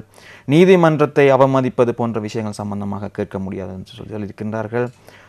கல்வி திணைக்களங்கள் அவர்களுடைய பரீட்சைகள் சம்பந்தமாக எந்த முறையில் செய்யப்படுகின்றது, அதாவது கல்வி திணைக்களத்தினுடைய இன்டெகிரிட்டியினை பாதிக்கின்ற விஷயம் சம்பந்தமாக கேள்விகளை கேட்க முடியாதுன்னு சொல்லியிருக்கின்றார்கள். பாராளுமன்ற மாகாண சபை சிறப்புரிமைகள் சம்பந்தமான விஷயங்களை கேட்க முடியாது என்று சொல்லியிருக்கின்றார்கள். ஒரு ஆரம்ப புள்ளியை நாங்கள் வைத்திருக்கின்றோம், தகவல் அறியும் சட்டம். இந்த சட்டத்தின் மூலமாக பல்வேறுபட்ட நன்மைகளை நாங்கள் அடையக்கூடியதாக இருக்கும். குறிப்பாக எங்களுடைய ஊழல் சம்பந்தமான விடயங்களை குறைத்து கொள்ளலாம், அபிவிருத்தி சம்பந்தமான விடயங்களை அதிகரிக்க செய்யலாம். அதுபோல் கிராம மட்டங்களில் ஒவ்வொரு பிரஜையும் இந்த நாட்டில் என்ன நடக்கின்றது, நாங்கள் செலுத்துகின்ற வரி பணத்தில் அந்த பணம் எங்கே போகின்றது, எங்கே செலவழிக்கப்படுகின்றது போன்ற பல கேள்விகளை கேட்கலாம். இவ்வாறு கேள்வி கேட்கப்படுவதன் மூலமாக நிச்சயமாக ஒரு சிறந்த சேவையை பெற்றுக்கொள்ளலாம். அபிவிருத்தி அடைந்து வரும் நாடு என்ற ரீதியில் நிச்சயமாக எங்களுடைய அபிவிருத்தியில் இந்த கேள்விகள் மிக பயனுள்ளதாக அமையும். ஆகவே இந்த சமூகத்தில் பிறந்தோம், வாழ்ந்தோம், இறந்தோம் என்று இல்லாமல் இந்த சமூகத்தின் முன்னேற்றத்தில் எங்களுடைய பங்களிப்பையும் ஒரு துளியேனும் செலுத்த நினைத்தினால் நிச்சயமாக இந்த சட்டம் சம்பந்தமாக உங்களுடைய தெளிவுபடுத்தலை பெற்றுக்கொள்ளுங்கள். நீங்கள் பெற்றுக்கொள்கின்ற தெளிவுபடுத்தலை உங்களுடைய சமூகம் சார்ந்த உங்களுடைய அயலவர்கள், உங்களுடைய சுற்றத்தாருக்கும் இது சம்பந்தமான விடயங்களை நீங்கள் தெரியப்படுத்துங்கள். நாங்கள் ஐங்கரன் அவர் கூட பேசிக்கொண்டிருக்கின்ற போது கூட குறிப்பிட்டிருந்த விடயம் தனிப்பட்ட ரீதியாக சரி, முதலில் தனிப்பட்ட ரீதியாக சரி இவற்றை பயன்படுத்த ஆரம்பிப்போம். சமூக ரீதியான மாற்றங்கள் நிச்சயமாக அந்த தனிப்பட்ட மாற்றங்களோடு சேர்ந்து வரும் என்ற ஒரு நம்பிக்கையோடு. ஆகவே ஐங்கரன் அவர்கள் பல இடங்களுக்கு சென்றது சம்பந்தமாக நீங்கள் கருத்தரங்களை நடத்தியிருக்கின்றீர்கள், விழிப்புணர்வு வேலை திட்டங்களை செய்திருக்கின்றீர்கள், சில கேஸ் ஸ்டடீஸ் சம்பந்தமாக குறிப்பிட்டிருந்தீர்கள். அவை தெரியப்படுத்தப்படுகின்ற போது எங்களுடைய மக்களும் இவ்வாறான விடயங்களுக்கெல்லாம் தகவல் அறியும் சட்டம் மூலம் சட்டம் பயன்படுத்தப்பட்டிருக்கின்றது என்பது அவர்களுக்கு தெரியும். அவ்வாறான விடயங்களை பற்றி குறிப்பிடுங்கள். தகவல் அறியும் சட்டமானது எமது ஜனாதிபதி அவர்களின் எண்ணக்கருவிலே உருவான ஒரு விடயம். அரசு நிறுவனங்கள் தனியார் நிறுவனங்கள் தொடர்பாகவும் அறிய முடியாமல் இருந்த தகவல்களை இலகுவாக இன்று அந்த சட்டம் வந்த பின்னர் அறிந்து கொள்ள எங்களுக்கு வாய்ப்பு கிடைக்கின்றது. உதாரணமாக சொல்வதாக இருந்தால் புத்தளம் மாவட்டத்திலே குடிநீர் இல்லாத மக்கள் தங்களுக்கு குடிநீர் வசதிக்காக என்ன ஏற்பாடு செய்யப்பட்டிருக்கின்றது, நிதி ஒதுக்கப்பட்டதா, நிதி ஒதுக்கப்பட்டிருக்கிறதா, ஏன் எங்களுக்கு இதுவரைக்கும் நீர் கிடைக்கவில்லை, அதுக்கான காரணங்கள் என்ன என்று சொல்லி கேள்விகள் கேட்டப்படுத்ததன் காரணமாக இன்று ஒரு கிராமத்துக்கு நீர் வழங்கப்பட்டிருக்கின்றது. அது ஒரு மிக முக்கியமாக பார்க்கப்படுகின்றது. இன்னொன்று நாங்கள் பார்ப்பதாக இருந்தால் கந்தலாயில் திருகோணமலை மாவட்டத்திலே அந்த கிராமத்துக்குள்ளே தபால் உத்தியோகத்தர் செல்வதில்லை. அந்த கிராமத்தினுடைய ஆரம்பத்தில் இருக்கின்ற ஒரு கடையிலே இருக்கின்ற தபால்களை வைத்துவிட்டு அவர் போய்விடுவார். அதன் காரணமாக தபால்கள் தொலைவதும் சரியான நேரத்துக்கு கிடைக்காதமான போன்ற சிக்கல்களை அந்த கிராம மக்கள் நீண்ட காலமாக எதிர்நோக்கி இருக்கின்றார்கள். அது சம்பந்தப்பட்ட தபால் அதிபருக்கு அந்த போய் முறையிட்ட பொழுதும் கூட இந்த விதமான நடவடிக்கைகளும் எடுக்கப்படவில்லை. சாதாரணமாக கேட்கின்ற பொழுது இவர்கள் இந்த தகவல் உரிமை சட்டத்துக்கு கீழே ஒன்றை பதிவு செய்தால், அதான் நான் முதலே சொன்னது மாதிரி ஏனைய சட்டங்கள் மாதிரி தகவல் அறியும் சட்டத்துக்கு கீழே நீங்கள் கேட்கின்ற பொழுது கட்டாயமாக பதில் கொடுக்க வேண்டும். அவ்வாறு பதில் கொடுக்கப்படாவிட்டால் அந்த உத்தியோகத்தர் சட்ட ரீதியாக தண்டிக்கப்படுவார். அப்போ அந்த அடிப்படையிலே இந்த விண்ணப்பம் சமர்ப்பிக்கப்பட்டவுடன் அதுக்கு மறுமொழி வருவதற்கு முதலே அந்த தபால் உத்தியோகத்தர் உடனடியாக அந்த தபால்களை விநியோகிக்க ஆரம்பித்து விட்டார். அதன் மூலம் அது ஆரம்பித்தது மட்டுமில்லாமல் அவர் போய் அந்த கிராமத்து மக்களும் சொன்னது இந்த விண்ணப்பத்தை தயவு செய்து மீள பெற்றுக்கொள்ளுங்கள், அதன் மூலமாக இல்லை என்று சொன்னால் தன்னுடைய தொழிலுக்கு சிக்கல் ஏற்படும் என்று சொல்லப்படுவதுமே காணப்படுகின்றது. அதே மாதிரி அனுராதபுரம், குருநாகல் போன்ற மாவட்டங்களில் கூட பாதைகள் சீர்திருத்தப்படாமல் காணப்பட்ட போது மக்கள் தங்களுடைய விண்ணப்பங்களை முன்வைத்து அந்த பாதைகளை பெற்றுக்கொண்ட தன்மைகளும், அதாவது செப்பனிடப்பட்ட தன்மைகள் சந்தர்ப்பங்களும் காணப்படுகின்றது. இந்த தகவல் உரிமை சட்டம் வந்த உடனேயே முதலாக பதியப்பட்டது மட்டக்களப்பு மாவட்டத்திலிருந்து காணாமல் போன சேர்ந்த குடும்பங்கள் தான் முதலாக இந்த சட்டத்தை பயன்படுத்தி விண்ணப்பத்தை போட்டார்கள், தங்களுடைய உறவுகளுக்கு என்ன நடந்தது என்று சொல்லி. அது சம்பந்தமாக இது தேசிய பாதுகாப்பு சம்பந்தமான விஷயம், அதன் காரணமாக எங்களுக்கு மறுமொழி சொல்ல முடியாதுன்னு சொல்லப்பட்டாலும் கூட அது சம்பந்தம் அதான் இங்கே இருக்க சிக்கல் என்னன்னு சொன்னால், நான் அதை சொன்னேன் சொன்னால் சில நேரங்களிலே தகவல் உத்தியோகத்தர் அந்த 14 மட்டுப்பாடுகளை மேற்கோள் காட்டி மறுக்கலாம். நாங்களும் தொடர்ச்சியாக அதை அழுத்தம் கொடுக்க வேண்டும். அந்த கட்டத்திலே அவர் சொன்னவுடன் அந்த மறுமொழியை ஏற்றுக்கொண்டு நாங்கள் நிறுத்திவிட்டோம்னு சொன்னால் அதுக்கு பிறகு இருக்கின்ற முயல்முறைகள் சம்பந்தமாக நாங்கள் பாவிக்க மாட்டோம். அந்த போது எங்களுக்கு அந்த வாய்ப்பு தவறவிடப்படுகின்றது. இன்றைக்கு வரைக்கும் 1.5 வருடங்கள் கடந்துவிட்ட நிலையில் கூட நாங்கள் தகவலறியும் ஆணைக்குழுவை தாண்டி அடுத்த கட்டத்திற்கு இன்னும் போகவில்லை. அதாவது நீதிமன்ற பொறிமுறைகள் நாங்கள் இன்னும் விட்டு போகவில்லை. அப்போ நீதிமன்ற பொறிமுறைகள் போகின்ற பொழுதுதான் அந்த தீர்மானம் இன்னும் வேலையுடையதாக மாறும். அப்போ அதனால தான் நாங்கள் ஊக்குவிப்பது என்னென்னு சொன்னால், தகவலறியும் ஆணைக்குழுவினுடைய தீர்மானத்துக்கு எதிராகவும் நீங்கள் திருப்தி அடையாத போது அதோடு நிறுத்திக் கொள்ளாமல் இன்னும் மேலதிகமாக போங்கள்னு சொல்லியிருக்கின்றோம். அது மூலமாகத்தான் நாங்கள் நீதித்தன்மைக்குள்ளாக இதை உறுதிப்படுத்திக் கொள்ள முடியும். இது சம்பந்தமாக நாங்கள் பார்க்கின்றது வேறு விஷயங்களை நாங்கள் பார்க்கின்றது போக சொன்னால், குறிப்பாக கிராம மட்டங்களிலே நாங்கள் பார்க்கின்ற பொழுது உதாரணமாக கொழும்பு மாவட்டத்திலே ஒரு பிரதேசத்திலே வீதி புனரமைப்பு வீதியை அகற்றியிருக்கிறார்கள் சொன்னால் விரிவுபடுத்தியிருக்கின்றார்கள். அதன் பொழுது அந்த நிலங்கள் அபகரிக்கப்பட்ட மக்களுக்கு எந்த விதமான இழப்பீடுகளும் வழங்கப்படவில்லை. அப்போ இந்த தகவல் உரிமை சட்டத்தின் பின்னர் அவர்கள் கேள்வி கேட்டது போது அதுக்காக இந்த அபகரிக்கப்பட்ட நிலங்களுக்காக நட்டஈடு வழங்குவதற்காக நிதி ஒதுக்கப்படவில்லையா என்று கேள்வி கேட்ட பொழுது ஒதுக்கப்பட்டிருக்கின்றது. அந்த அடிப்படையிலே அந்த காணியைச் சேர்ந்த மக்கள் அந்த நட்டஈடை பெற்றுக்கொண்ட சந்தர்ப்பம் காணப்படுகின்றது. உங்களுக்கு தெரியும், கடந்த அரசாங்கங்களின் பொழுது பெருமளவான வீதிகள் விரிவுபடுத்தப்பட்டன. நான் யாழ்ப்பாணத்தைச் சேர்ந்த அந்த அடிப்படையிலே யாழ்ப்பாண நகருக்கூடாக பெருமளவு வீதிகள் விரிவுபடுத்தப்பட்டன. ஒருவருக்கு கூட எந்த விதமான நட்டஈடும் வழங்கப்படவில்லை. மக்கள் கேட்கலாம், ஏன்னு சொன்னால் ஒரு வீதி அபிவிருத்திக்காக பணம் ஒதுக்கப்படுகின்ற பொழுது அபகரிக்கப்படுகின்ற காணிகளுக்கு வழங்கப்படுகின்ற நட்டஈடுகளுக்கும் சேர்த்துத்தான் நிதி ஒதுக்கப்படுகின்றது. அந்த அடிப்படையில் தான் நிதி வழங்கப்படுகின்றது. அப்படியானால் அந்த ஒதுக்கப்பட்ட நிதிகளுக்கு என்ன நடந்தது என்ற கேள்விகளை ஆரம்பிக்கின்ற பொழுது எனக்கு நட்டஈடு வரலாம். அரசாங்கம் அபிவிருத்திகளுக்காக என்னுடைய காணிகளை பெற்றுக்கொள்ளலாம், அது வேறு விஷயம். ஆனால் அந்த பெற்றுக்கொள்கின்ற காணிகளுக்காக எனக்கு கட்டாயமாக நட்டஈடு தர வேண்டும்.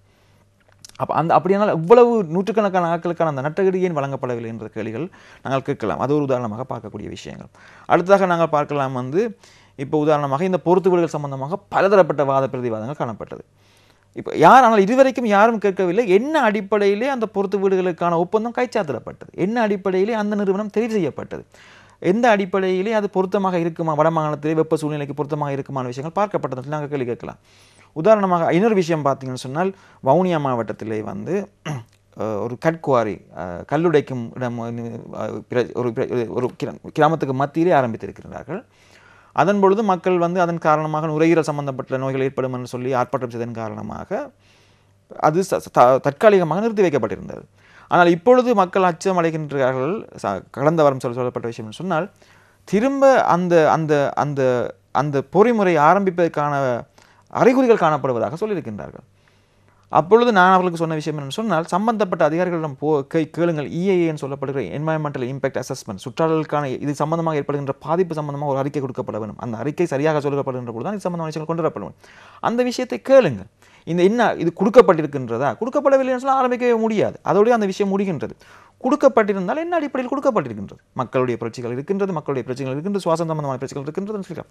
உதாரணமாக பார்த்தால் புத்தளை மாவட்டத்திலே நுரைச்சோலை காரணமாக, அனல்மின் நிலையம் காரணமாக பலதரப்பட்ட சுவாச சம்பந்தமான பிரச்சனைகள் காணப்படுகின்றது. அப்படி காணப்படுகின்ற பொழுது என்ன அடிப்படையில் இந்த என்வாயன்மெண்டல் இம்பாக்ட் அசஸ்மெண்ட் அனுமதி கொடுக்கப்பட்டது? அதே மாதிரி புத்தளத்திலே கல்பெரி பிரதேசத்தை எடுத்து பார்த்தீர்கள் சொன்னால் இந்த நைட்ரேட் நீரிலை கலப்பதன் காரணமாக, உரங்களின் மூலமாக ப்ளூ பேபி சிண்ட்ரோம் சொல்லப்படுகிற நோயின் காரணமாக பலதரப்பட்ட குழந்தைகள் பாதிக்கப்பட்டிருக்கிறார்கள். குழந்தைகள் நீல நிறமாக ஏற்படுத்த இந்த நைட்ரேட் நீரில் கலப்பதன் காரணமாக. அப்படின்னா அதை தடுப்பதற்கான நடவடிக்கைகள் என்ன எடுக்கப்பட்டதுன்னு சொல்லி பார்க்கலாம். இது சம்பந்தமாக மக்கள் ஒவ்வொரு பிரச்சனைகளையும் கேள்வி கேட்பதன் மூலமாக நைட்ரேட் பயன்படுத்தப்படுவது நிறுத்தப்படாது, அந்த விஷயத்தை பெற்றுக்கொள்வதன் மூலமாக. ஆனால் அந்த விஷயத்தை கேட்கப்படுகின்ற பொழுது அங்கு ஊழல் இருந்தால், ஏதாவது மறைக்கப்பட்டிருந்தால் அது வெளிக்கொணரப்படும். அவ்வாறான சந்தர்ப்பங்களிலே எதிர்க்கட்சிகள் மற்றும் ஊடகங்கள், சமூகவியலாளர்கள் கேள்வி கேட்கின்ற பொழுது அது தொடர்ச்சியாக ஏற்படுத்தப்படாத தன்மையை நாங்கள் ஏற்படுத்தப்படலாம். உதாரணமாக பார்க்கின்ற பொழுது இந்த குப்பை மேடு சரிந்து விழுந்து மக்கள் இறந்தார்கள். என்ன அடிப்படையில் அனுமதி? அது விசாரித்து பார்க்கின்ற பொழுது UDAயும் Urban Development Authorityயும் கொழும்பு முனிசிபல் கவுன்சிலும் செய்த முறைகேடு காரணமாக தான் ஏற்படுத்தப்பட்டது. அது சம்பந்தமாக எந்த நடவடிக்கையும் எடுக்கப்படவில்லை. அதுக்கு என்ன நடந்தது? ஒவ்வொரு வருடமும் வெள்ளப்பெருக்கு காரணமாக மக்களிடம் இருந்து கொண்டிருக்கிறார்கள். பெருமளவிலான சொத்துக்கள் அளிக்கப்பட்டு கொண்டிருக்கின்றது. மக்கள் இறக்கின்றார்கள். அது சம்பந்தமாக அப்போ என்ன அடிப்படையில் ஒவ்வொரு அபிவிருத்தி திட்டத்துக்கும் அனுமதி வழங்கப்பட்டது? அனுமதி திட்டங்கள் வழங்கப்படுகின்ற பொழுது அபிவிருத்திக்காக இந்த என்வாயன்மெண்டல் இம்பாக்ட் அசஸ்மெண்ட் கட்டாயமாக செய்யப்பட வேண்டும். இதுகள் எல்லாத்தையும் பின்விளைவுகளையும் எதிர்பார்த்து தான் செய்யப்படுகின்றது. அது சரியாக செய்யப்பட்டிருந்தால் இந்த ஒரு பிரதேசத்துக்கு குறுக்காக விதிகள் அமைக்கப்படுகின்ற பொழுதோ அல்லது நீர்வழிப்பாதைகள் மறைக்கப்படுகின்ற பொழுதோ ஏற்படுகின்ற இவ்வாறான அனர்த்தங்கள் வந்து தடுக்கப்படலாம். இவ்வாறான மக்கள் கேள்விகளை கேட்காமல் நாங்கள் ஒவ்வொரு வருடமும் மழை வருகின்ற பொழுது இடம்பெயர்ந்து போய்விட்டு பிறகு திருப்பி மழை நின்ற பிறகு திருப்பி அந்த இடத்துக்கு போயிருப்பது காரணமாக ஒவ்வொரு வருடமும் உங்களுக்கு தெரியும், ஒரு 5 வருடத்துக்கு முன்னர் இலங்கையில் இவ்வாறு ஒவ்வொரு வருடமும் மக்கள் இடம்பெறுவது, வெள்ளத்தின் காரணமாக இடம்பெறுவது, உயிரிழப்பது என்று போன்றது மிக குறைவாகத்தான் காணப்படும். ஆனால் இப்பொழுது ஒவ்வொரு வருடமும் ஏற்படுத்தப்படுகின்றது. அபிவிருத்தி என்ற பெயரிலே மக்களுடைய வாக்குகளை பெற்றுக்கொள்வதற்காக பூச்சாண்டிக்காக செய்யப்படுகின்ற விஷயங்கள் அடிப்படையிலே எந்த அளவுக்கு மக்களுடைய அடிப்படை வாழ்க்கையை குழப்புகின்றது என்ற விஷயங்களை நாங்கள் இந்த மக்களை கேட்க முடியும். எத்தனையோ விதமான உல்லாச விடுதிகள், தங்குமிடங்கள், ஹோட்டல்ஸ் போன்ற விஷயங்கள் வந்து எங்களுக்கு தெரியும் பெரும்பாலானவை வந்து எங்களுடைய அரசியல்வாதிகளுடைய சொந்தக்காரர்களால் அல்லது அரசியல்வாதிகளால் தான் உரிமை கோரப்படுகின்றது, சொந்தம் வைத்திருக்கின்றார்கள். அவ்வாறான விஷயங்கள் வந்து பலதரப்பட்ட சட்ட ஏற்பாடுகளை மீறியதாகத்தான் அமைக்கப்பட்டிருக்கின்றது விசாரித்து பார்க்கின்ற பொழுது. அவ்வாறான சந்தர்ப்பங்களின் பொழுது மக்கள் கேள்வி கேட்பதன் மூலமாக அவ்வாறு மீறுவது தடுக்கப்படும். இதில் மீறப்பட்ட விடயங்கள் அல்லது கடந்த காலங்களில் நடந்த அநியாயங்கள் தடுக்கப்படும் அல்லது சம்பந்தமான நீதி வழங்கப்படுகின்ற அதே நேரத்தில் எதிர்காலத்தில் இவ்வாறான கேள்விகள் கேட்கப்படும் என்ற ஒரு நிலை வருகின்ற போது நிச்சயமாக அவை ஆரம்பத்திலே அந்த விடயங்கள் நடைபெறாமல் அல்லது அதனை நடத்த முடியாமல் போகின்ற சந்தர்ப்பங்கள் வரும். அது அரசியல்வாதிகளாக இருக்கலாம், அதிகாரிகளாக இருக்கலாம். அந்த கேள்வி கேட்கின்ற விகிதம் இன்னும் அதிகரிக்கப்பட வேண்டும். அதற்காக நாங்கள் உங்களிடம் வர தயாராக இருக்கின்றோம், நிகழ்ச்சிகளின் மூலமாகவும் அதுபோல உங்கள் பிரதேசங்களில் இவ்வாறான நிகழ்வுகள் நடைபெறுகின்ற போது அவை சம்பந்தமாகவும் நாங்கள் தெளிவுபடுத்த தயாராக இருக்கின்றோம். குறிப்பாக இந்த தகவல் அறியும் சட்டம் சரியான முறையில் பயன்படுத்தப்பட்டு அடுத்து வருகின்ற வருடங்களில், அடுத்து வருகின்ற மாதங்களில் சரியாக இது பயன்படுத்தப்படுமாக இருந்தால் நிச்சயமாக எங்களுடைய வளர்ச்சி வீதம் அல்லது எங்களுடைய அபிவிருத்தி, எங்களுடைய சமூக முன்னேற்றம் என்பது இப்போது இருக்கின்றதை விட ஒரு படி மேலே செல்லக்கூடிய. எப்படி இந்த சட்டம் இருக்கின்றது, அதன் அதிகாரிகள் எப்படி இருக்கின்றார்கள், மக்கள் எவ்வாறு இந்த தங்களுடைய கோரிக்கையை முன்வைக்க வேண்டும், அதற்கு கட்டணங்கள் எதுவும் மறவிடப்படுமா அல்லது அந்த விண்ணப்ப படிவங்கள் எழுத்து மூலமாக அல்லது சாதாரணமாக ஒரு பாமர மக்கள் வீடுகளில் இந்த சமூகத்தில் இருக்கின்றவர்கள் அவர்களுக்கு ஒரு சந்தேகம் வருகின்ற போது எப்படி இதை அணுகலாம்? இந்த விண்ணப்ப படிவங்கள் சொல்லி பார்க்கின்ற பொழுது நாங்கள் ஒன்றை விளங்கிக் கொள்ள வேண்டும். எங்களுடைய கலாச்சாரம் வந்து மிகவும் ரகசியமானது. அப்போ அது வந்து இந்த சட்டம் வந்து மிக குறுகிய காலத்தில் மாறும், அந்த மனோநிலை அந்த கலாச்சாரம் மாறும் என்று நாங்கள் எதிர்பார்க்க முடியாது. ஏன்னா இதை சொல்கிறேன்னு சொன்னால் இன்னும் அநேகமான எவ்வளவோ முறையிலே இந்த தகவல் அறியும் உத்தியோகத்தர்கள் ஏற்படுத்தப்பட்டு அந்த பொறுமையை உள்வாங்கப்பட்டிருந்தாலும் கூட உளவியல் ரீதியாக கலாச்சார ரீதியாக இன்னும் அந்த மறுக்கின்ற மனநிலை இன்னும் மாறவில்லை. அதுக்கு காலம் எடுக்கும். அதுக்கு நாங்களும் அழுத்தங்களை தொடர்ச்சியாக கொடுத்து கொண்டிருக்கணும். அப்படி தான் அது மாற்றம் அடையும். அது இருக்கின்றது ஒரு பக்கத்திலாலே. அந்த விண்ணப்பம் என்று சொல்லி பார்க்கின்ற பொழுது நாங்கள் விரும்பிய மொழியிலே விண்ணப்பிக்கலாம். நாங்கள் கேட்கின்ற மொழியிலே அந்த விண்ணப்பத்துக்கான மறுமொழியை அவர் தந்தாக வேண்டும். அதில் எந்த விதமான பிரச்சனையும் இல்லை. என்னால் எழுத முடியாத விண்ணப்பம் என்று சொன்னால் தகவல் அறியும் உத்தியோகரிடம் போய் இதுதான் எனக்கு சம்பந்தப்பட்ட பிரச்சனை சொல்கின்ற பொழுது தகவல் அறியும் உத்தியோகத்தை என் சார்பில் அதை எழுதி வாங்கிக் கொள்ள வேண்டும். அப்போ எந்த அளவுக்கு அதை இலகுப்படுத்தி கொடுத்துகள் மக்களுக்காக சொல்லி நான் எழுதக்கூடிய தேவையில்லை. நான் என்னால் எழுத முடியாதுன்னு சொன்னால் கொடுக்கலாம். அதன் அடிப்படையில் எழுதி வாங்கிக் கொள்ள வேண்டும். விண்ணப்பிப்பதற்கு எந்த விதமான செலவும் இல்லை, இலவசமாக பெற்றுக்கலாம். சொன்னால் ஏற்கனவே சொன்னால் ஒரு மாதிரி படிவம் வழங்கப்பட்டிருந்தாலும் கூட கட்டாயமாக அதை பின்பற்ற வேண்டும் என்று சொல்கின்ற தேவைப்பாடு இல்லை. அந்த கேட்கப்படுகின்ற அதாவது நீங்கள் கேட்கின்ற விபத்தை தேடி பெற்றுக்கொள்வதற்கான அறிவுறுத்தல்களை உள்ளடங்கியதாக அந்த உங்களுடைய கடிதமாக இருந்தாலும் கூட அது இருக்குமாக இருந்தால் அது ஏற்றுக்கொள்ளப்படும். இங்கே காணப்படுகின்ற ஒரு சிக்கல் நடைமுறையில் நாங்கள் பார்க்கின்ற பொழுது என்னென்னு சொன்னால் வாய் பேச முடியாதவர்களும் செவிப்புலனற்றவர்களும் வந்து இந்த உரிமை இது அடிப்படை உரிமை, எந்த காரணத்துக்காக விட்டுப்பட முடியாத உரிமை. அது சம்பந்தமாக இன்னும் அரசாங்க திணைக்களங்களிலே உங்களுக்கு தெரியும் தமிழ் மொழியே இன்னும் சில அநேக மாநிலங்களிலே ஏற்படுத்தப்படவில்லை. ஆனால் வாய் பேச முடியாதவர்களுக்கும் கந்திகளுக்கான வசதிகள் வந்து எப்பொழுது ஏற்படுத்தப்படுகின்றது, இன்னும் ஒரு இடத்திலும் ஏற்படுத்தப்படுவதாக நான் கேள்விப்படவில்லை. ஏற்படுத்தப்பட போகின்றதுன்றது மிகப்பெரிய கேள்விக்குறி. நடைமுறையிலே அடிப்படையிலே உலகத்திலே 3ஆவதாக இருக்கின்ற சட்டம் இருந்தாலும் கூட நடைமுறையில் ஏற்படுகின்ற மிக முக்கியமான பிரச்சனை அது ஒன்று. 2ஆவதாக வந்து கேட்கப்படுகின்ற விவரங்களுக்கு கட்டணங்கள் அறவிடப்படும். ஆனால் முதல் 4 பக்கங்களுக்கும் இலவசமாகவும் அதுக்கு பிறகு என்ன விதமாக கட்டணம் அறவிடப்பட வேண்டும் என்று சொல்லி தகவல் அறியும் ஆணைக்குழு வந்து பகிரங்க அதிகார சபைகளுக்கு அதாவது அரசாங்க நிறுவனங்களுக்கு அறிவுறுத்தலை வழங்கியிருக்கின்றது. ஆனால் இதில் நீங்கள் பார்க்க வேண்டியது என்னென்னு சொன்னால் அந்த விஷயத்தை வழங்குவதற்கான ஏற்படுகின்ற செலவை மட்டுமே பெற்றுக்கொள்ள வேண்டும். அதாவது மிக குறைந்த அளவிலான கட்டணங்களே வாங்கப்பட வேண்டும் என்று மிகவும் தெளிவாக அறிவுறுத்தப்பட்டிருக்கின்றது. அப்போ பாரிய அளவிலான என்ன சொன்னால் தகவல் அறியும் உரிமை இருக்கின்றது என்று சொல்லிவிட்டு இன்னொரு பக்கமாக பாரியலான கட்டணங்களை பாமர மக்களிடம் அறவிட்டால் எந்த விதமான பிரயோசனமும் இல்லை. அதனாலே வந்து மிக தெளிவாக சொல்லியிருக்கிறார்கள், இயலுமான வரைக்கும் இலவசமாக வழங்க வேண்டும். இல்லாத சந்தர்ப்பங்களில் அந்த செலவை மட்டும் அதாவது மிக குறைந்த கட்டணத்தை மட்டும் வாங்கிக் கொண்டு அந்த விஷயங்களை பெற்றுக்கொள்ள வேண்டும் சொல்லியிருக்கிறார்கள். இவ்வளவு நேரமும் சட்டம் எவ்வாறு இந்த விஷயத்தை இலகுபடுத்திக்கணும்னு சொல்லி பார்த்தோம். ஆனால் நடைமுறையிலே இலங்கையிலே இது எவ்வாறு செயற்படுத்தப்பட்டு கொண்டிருக்கிறது பார்க்கின்ற பொழுது மக்களுக்கு முதலே சொன்னது போல அக்சஸ் டு இன்ஃபர்மேஷனுக்கும் அக்சஸ் டு சர்வீஸுக்கும் உள்ள வித்தியாசம் விளங்கவில்லை. இந்த தகவலை எவ்வாறு தன்னுடைய தேவையை நிவர்த்தி செய்வதற்கு பயன்படுத்துவது என்ற விஷயம் சம்பந்தமாக போதுமான விளக்கம் இன்னும் பொதுவாக இல்லை. முதலாவது விஷயமாக பார்க்கின்ற பொழுது. 2ஆவது வந்து மக்களுக்கு ஒரு சம்பந்தப்பட்ட அதிகாரி சம்பந்தமாக இந்த முறையீடை அல்லது இந்த விஷயத்தை கேட்கின்ற பொழுது அந்த அதிகாரியுடைய தனிப்பட்ட பழிவாங்களுக்கு நான் உள்ளாகி விடுவேணும்னு சொல்லி பார்க்கணும். இப்போ உங்களுக்கும் எனக்கும் அந்த விஷயம் பெரிய விஷயமாக தெரியாது என்று சொன்னால் எங்களுக்கு ஒரு சமூக மட்டத்திலே நாங்கள் எங்கேயோ எங்களுக்கு யாரையோ 2-3 பேரை தெரியும், அதன் மூலமாக எங்களை பழிவாங்குவது என்பது இலகுவாக இருக்காது. ஆனால் ஒரு சராசரியாக கிராமத்திலே வாழ்ந்து கொண்டிருக்கிற ஒரு சராசரி குடிமகனுக்கு ஒரு அரசாங்க உத்தியோகத்தர் அதாவது குறிப்பாக ஒரு கிராம உத்தியோகத்தர் மீதான ஒரு விஷயம் சம்பந்தமாக கேட்கப்படுகின்ற பொழுது அந்த கிராம உத்தியோகத்தர் தான் அந்த பாமர குடிமகனுக்கான சகல அடிப்படை தேவைகளையும் பெற்றுக்கொள்வதற்கான ஒரு அரச முகவர். அவருக்கும் இவருக்கும் இடையிலே பிணக்கு ஏற்படுகின்ற பொழுது ஏதாவது பின்விளைவுகளை சந்திக்க வேண்டி வருமோ என்ற அச்சத்தின் காரணமாகவும் கண்டும் காணாமல் விலகின்ற மனநிலை காணப்படுகின்றது இந்த சட்டம் பற்றி தெரிவே கொண்டவர்கள் கூட. இன்னொரு விஷயம் காணப்படுகிறது மிகவும் அருவருப்புக்கப்படத்தக்க விஷயம் என்னென்னு சொன்னால் இந்த சட்டம் தெளிவாக சொல்லுது என்னென்னு சொன்னால் என்ன காரணத்துக்காக கேட்கின்றேன் என்று சொல்லியோ அல்லது என் சம்பந்தப்பட்ட மேலதிகமான விவரங்களை கொடுக்க தேவையில்லை. அங்கே கொடுக்க வேண்டிய விஷயம் என்னென்னு சொன்னால் அந்த குறித்த தகவல் உத்தியோகத்தர் வந்து என்னை தொடர்பு கொள்வதற்கான விஷயத்தை மட்டும் கொடுத்தால் போதும். என்ன சொன்னால் என்னுடைய தனிப்பட்ட அந்தரங்கத்தை பேணுவதற்காகத்தான் அந்த ஏற்பாடு செய்யப்பட்டிருக்கின்றது. ஆனால் என்ன நடக்கின்றது என்று சொன்னால் தகவல் உத்தியோகத்தர்களோ அல்லது சம்பந்தப்பட்ட அந்த திணைக்களத்தின் அதிகாரிகளோ யார் சம்பந்தமாக கேட்கப்படுகின்ற போது அவருக்கு அறிவிக்கின்ற சந்தர்ப்பங்கள் காணப்படுகின்றது. உங்கள் சம்பந்தமாக கேட்டு அல்லது உங்களுடைய விஷயம் சம்பந்தமாக கேட்டு இந்த விஷயங்கள் கேட்க வந்திருக்கின்றது, உஷாராகுங்கள் என்று சொல்லப்படுகின்ற தன்மை காணப்படுகின்றது. அதன் மூலமாகவும் வந்து சமூகங்களுக்கு இடையிலே பிணக்குகள் ஏற்படுகின்ற ஒரு தயக்கம் காரணமாகவும் மக்கள் இதில் இந்த இப்படியான விஷயங்களை முன்னெடுத்து கொண்டு போவதில் பின்வாங்குகின்ற தன்மை காணப்படுகின்றது. அதைவிட இன்னொன்று பார்க்கின்ற பொழுது நாங்கள் குறிப்பாக பார்ப்பமாக சொன்னால் தகவல் அறியும் உத்தியோகத்தர் ஒருத்தர் வந்து கட்டாயமாக ஒவ்வொரு காரியாலயத்திலும் இருக்கப்பட வேண்டும். தெரியும் எங்களுடைய நிறுவனங்களிலே வந்து அவ்வாறு ஒருத்தர் இல்லை என்று சொல்லுவார்கள் என்ற காரணத்தினாலே சட்டம் மேலதிகமாக சொல்கின்றதை நான் திருப்பி சொல்கிறேன் என்று சொன்னால் எங்களுடைய சட்டம் மிகவும் அழகாக வடிவமைக்கப்பட்டிருக்கின்றது. அந்த சட்டம் சொல்லுகின்றது ஒரு தகவல் அதிகாரி உத்தியோகத்தர் முழுநேரமாக அங்கே நியமிக்கப்பட வேண்டும். அவ்வாறு நியமிக்கப்படாத பொழுது அந்தந்த நிறுவனங்களுடைய உயரதிகாரி தகவல் அதிகாரியாக கடமையாற்ற வேண்டும் என்று சொல்லுகின்றது. அப்பொழுது தகவல் அதிகாரி இல்லை, ஏன்னா உயரதிகாரி இல்லாமல் எந்த நிறுவனமும் பணியாற்றாது. அப்போ தகவல் அதிகாரி இல்லை என்று சொன்னால் உடனடியாக அவரே தானாகவே தகவல் அதிகாரியாக கடமையாற்ற வேண்டிய தேவை இருக்கின்றதாங்கள். அப்போ தகவல் அதிகாரி இல்லை என்று சொல்கின்ற ஒரு காரணம் வந்து ஏற்றுக்கொள்ளப்பட முடியாது சட்டத்தின் முன்னமாக. அதை ஆனால் இன்று வரைக்கும் அதை சொல்லிக் கொண்டிருக்கிற நிறுவனங்கள் இன்று வரைக்கும் இருக்கின்றது. ஒன்று வந்து உண்மையாகவே அந்த அரசாங்க அதிகாரிகளுக்கு இந்த சட்ட ஏற்பாடு தெரியாது. ரெண்டாவது வந்து இந்த ஏற்பாடு இப்படி ஒரு ஏற்பாடு இருக்கின்றது மக்களுக்கு தெரியாதுன்றது இவர்களுக்கு தெரியும், அதை இவர்கள் பயன்படுத்திக் கொள்கின்றார்கள். இவ்வாறான சந்தர்ப்பங்களின் காரணமாக இன்றைக்கும் 2 வருஷங்களாக என்ற காலப்பகுதியிலும் கூட இன்னும் தகவல் உத்தியோகத்தை நியமிக்கப்படவில்லை என்றதை மறுமொழியாக சொல்லி அனுப்புகின்ற சந்தர்ப்பங்கள் காணப்படுகின்றது.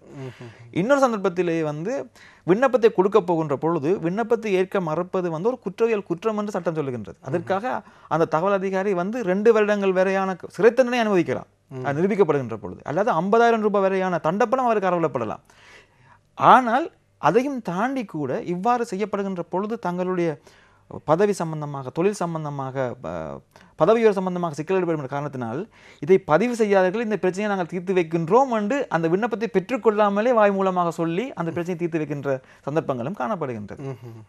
இன்னொரு பக்கமாக மக்களுடைய பக்கத்தில் எனக்கு பிரச்சனை சொன்னால் குறித்தளிக்கப்பட்ட அதாவது இந்த தலைமை தகவல் உத்தியோகத்துக்கு எதிராக செய்யப்படுகின்ற மேன்முறையீடுகள் சம்பந்தப்பட்ட உயரதிகாரிகளுக்கும் அந்த உயரதிகாரிக்கு எதிரான முறைப்பாடுகளை செய்வதற்காக தகவல் அறியும் ஆணைக்குழுவுக்கு வர வேண்டும்.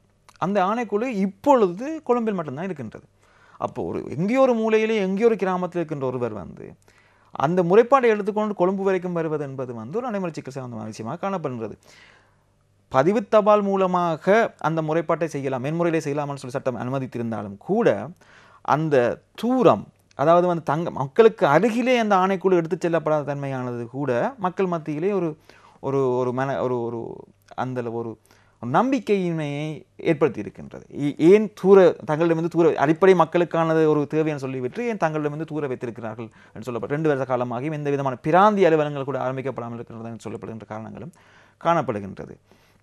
இதைவிட மேலதிகமாக பார்க்கின்ற பொழுது வடக்கு கிழக்கிலே குறிப்பாக ஏனைய இடங்களிலும் நான் முதலே சொன்னது பொழுது இருக்கின்ற விஷயங்களை தான் கொடுக்க வேண்டும் என்று சொல்லி சட்டம் தேவைப்படுத்த இல்லாததை கொடுக்க முடியாது. மிகவும் வெளிப்படையாக சொல்லப்படுகின்ற காரணங்கள் சொன்னால் சுனாமியில் அளிக்கப்பட்டு விட்டது தகவல்கள், அல்லது யுத்தத்தின் காரணமாக அளிக்கப்படும் சொல்லப்படுகின்ற அந்த 2 காரணங்களும் வந்து வடக்கிலே மிக பரவலாக மக்கள் கேட்கின்ற காரணங்கள்.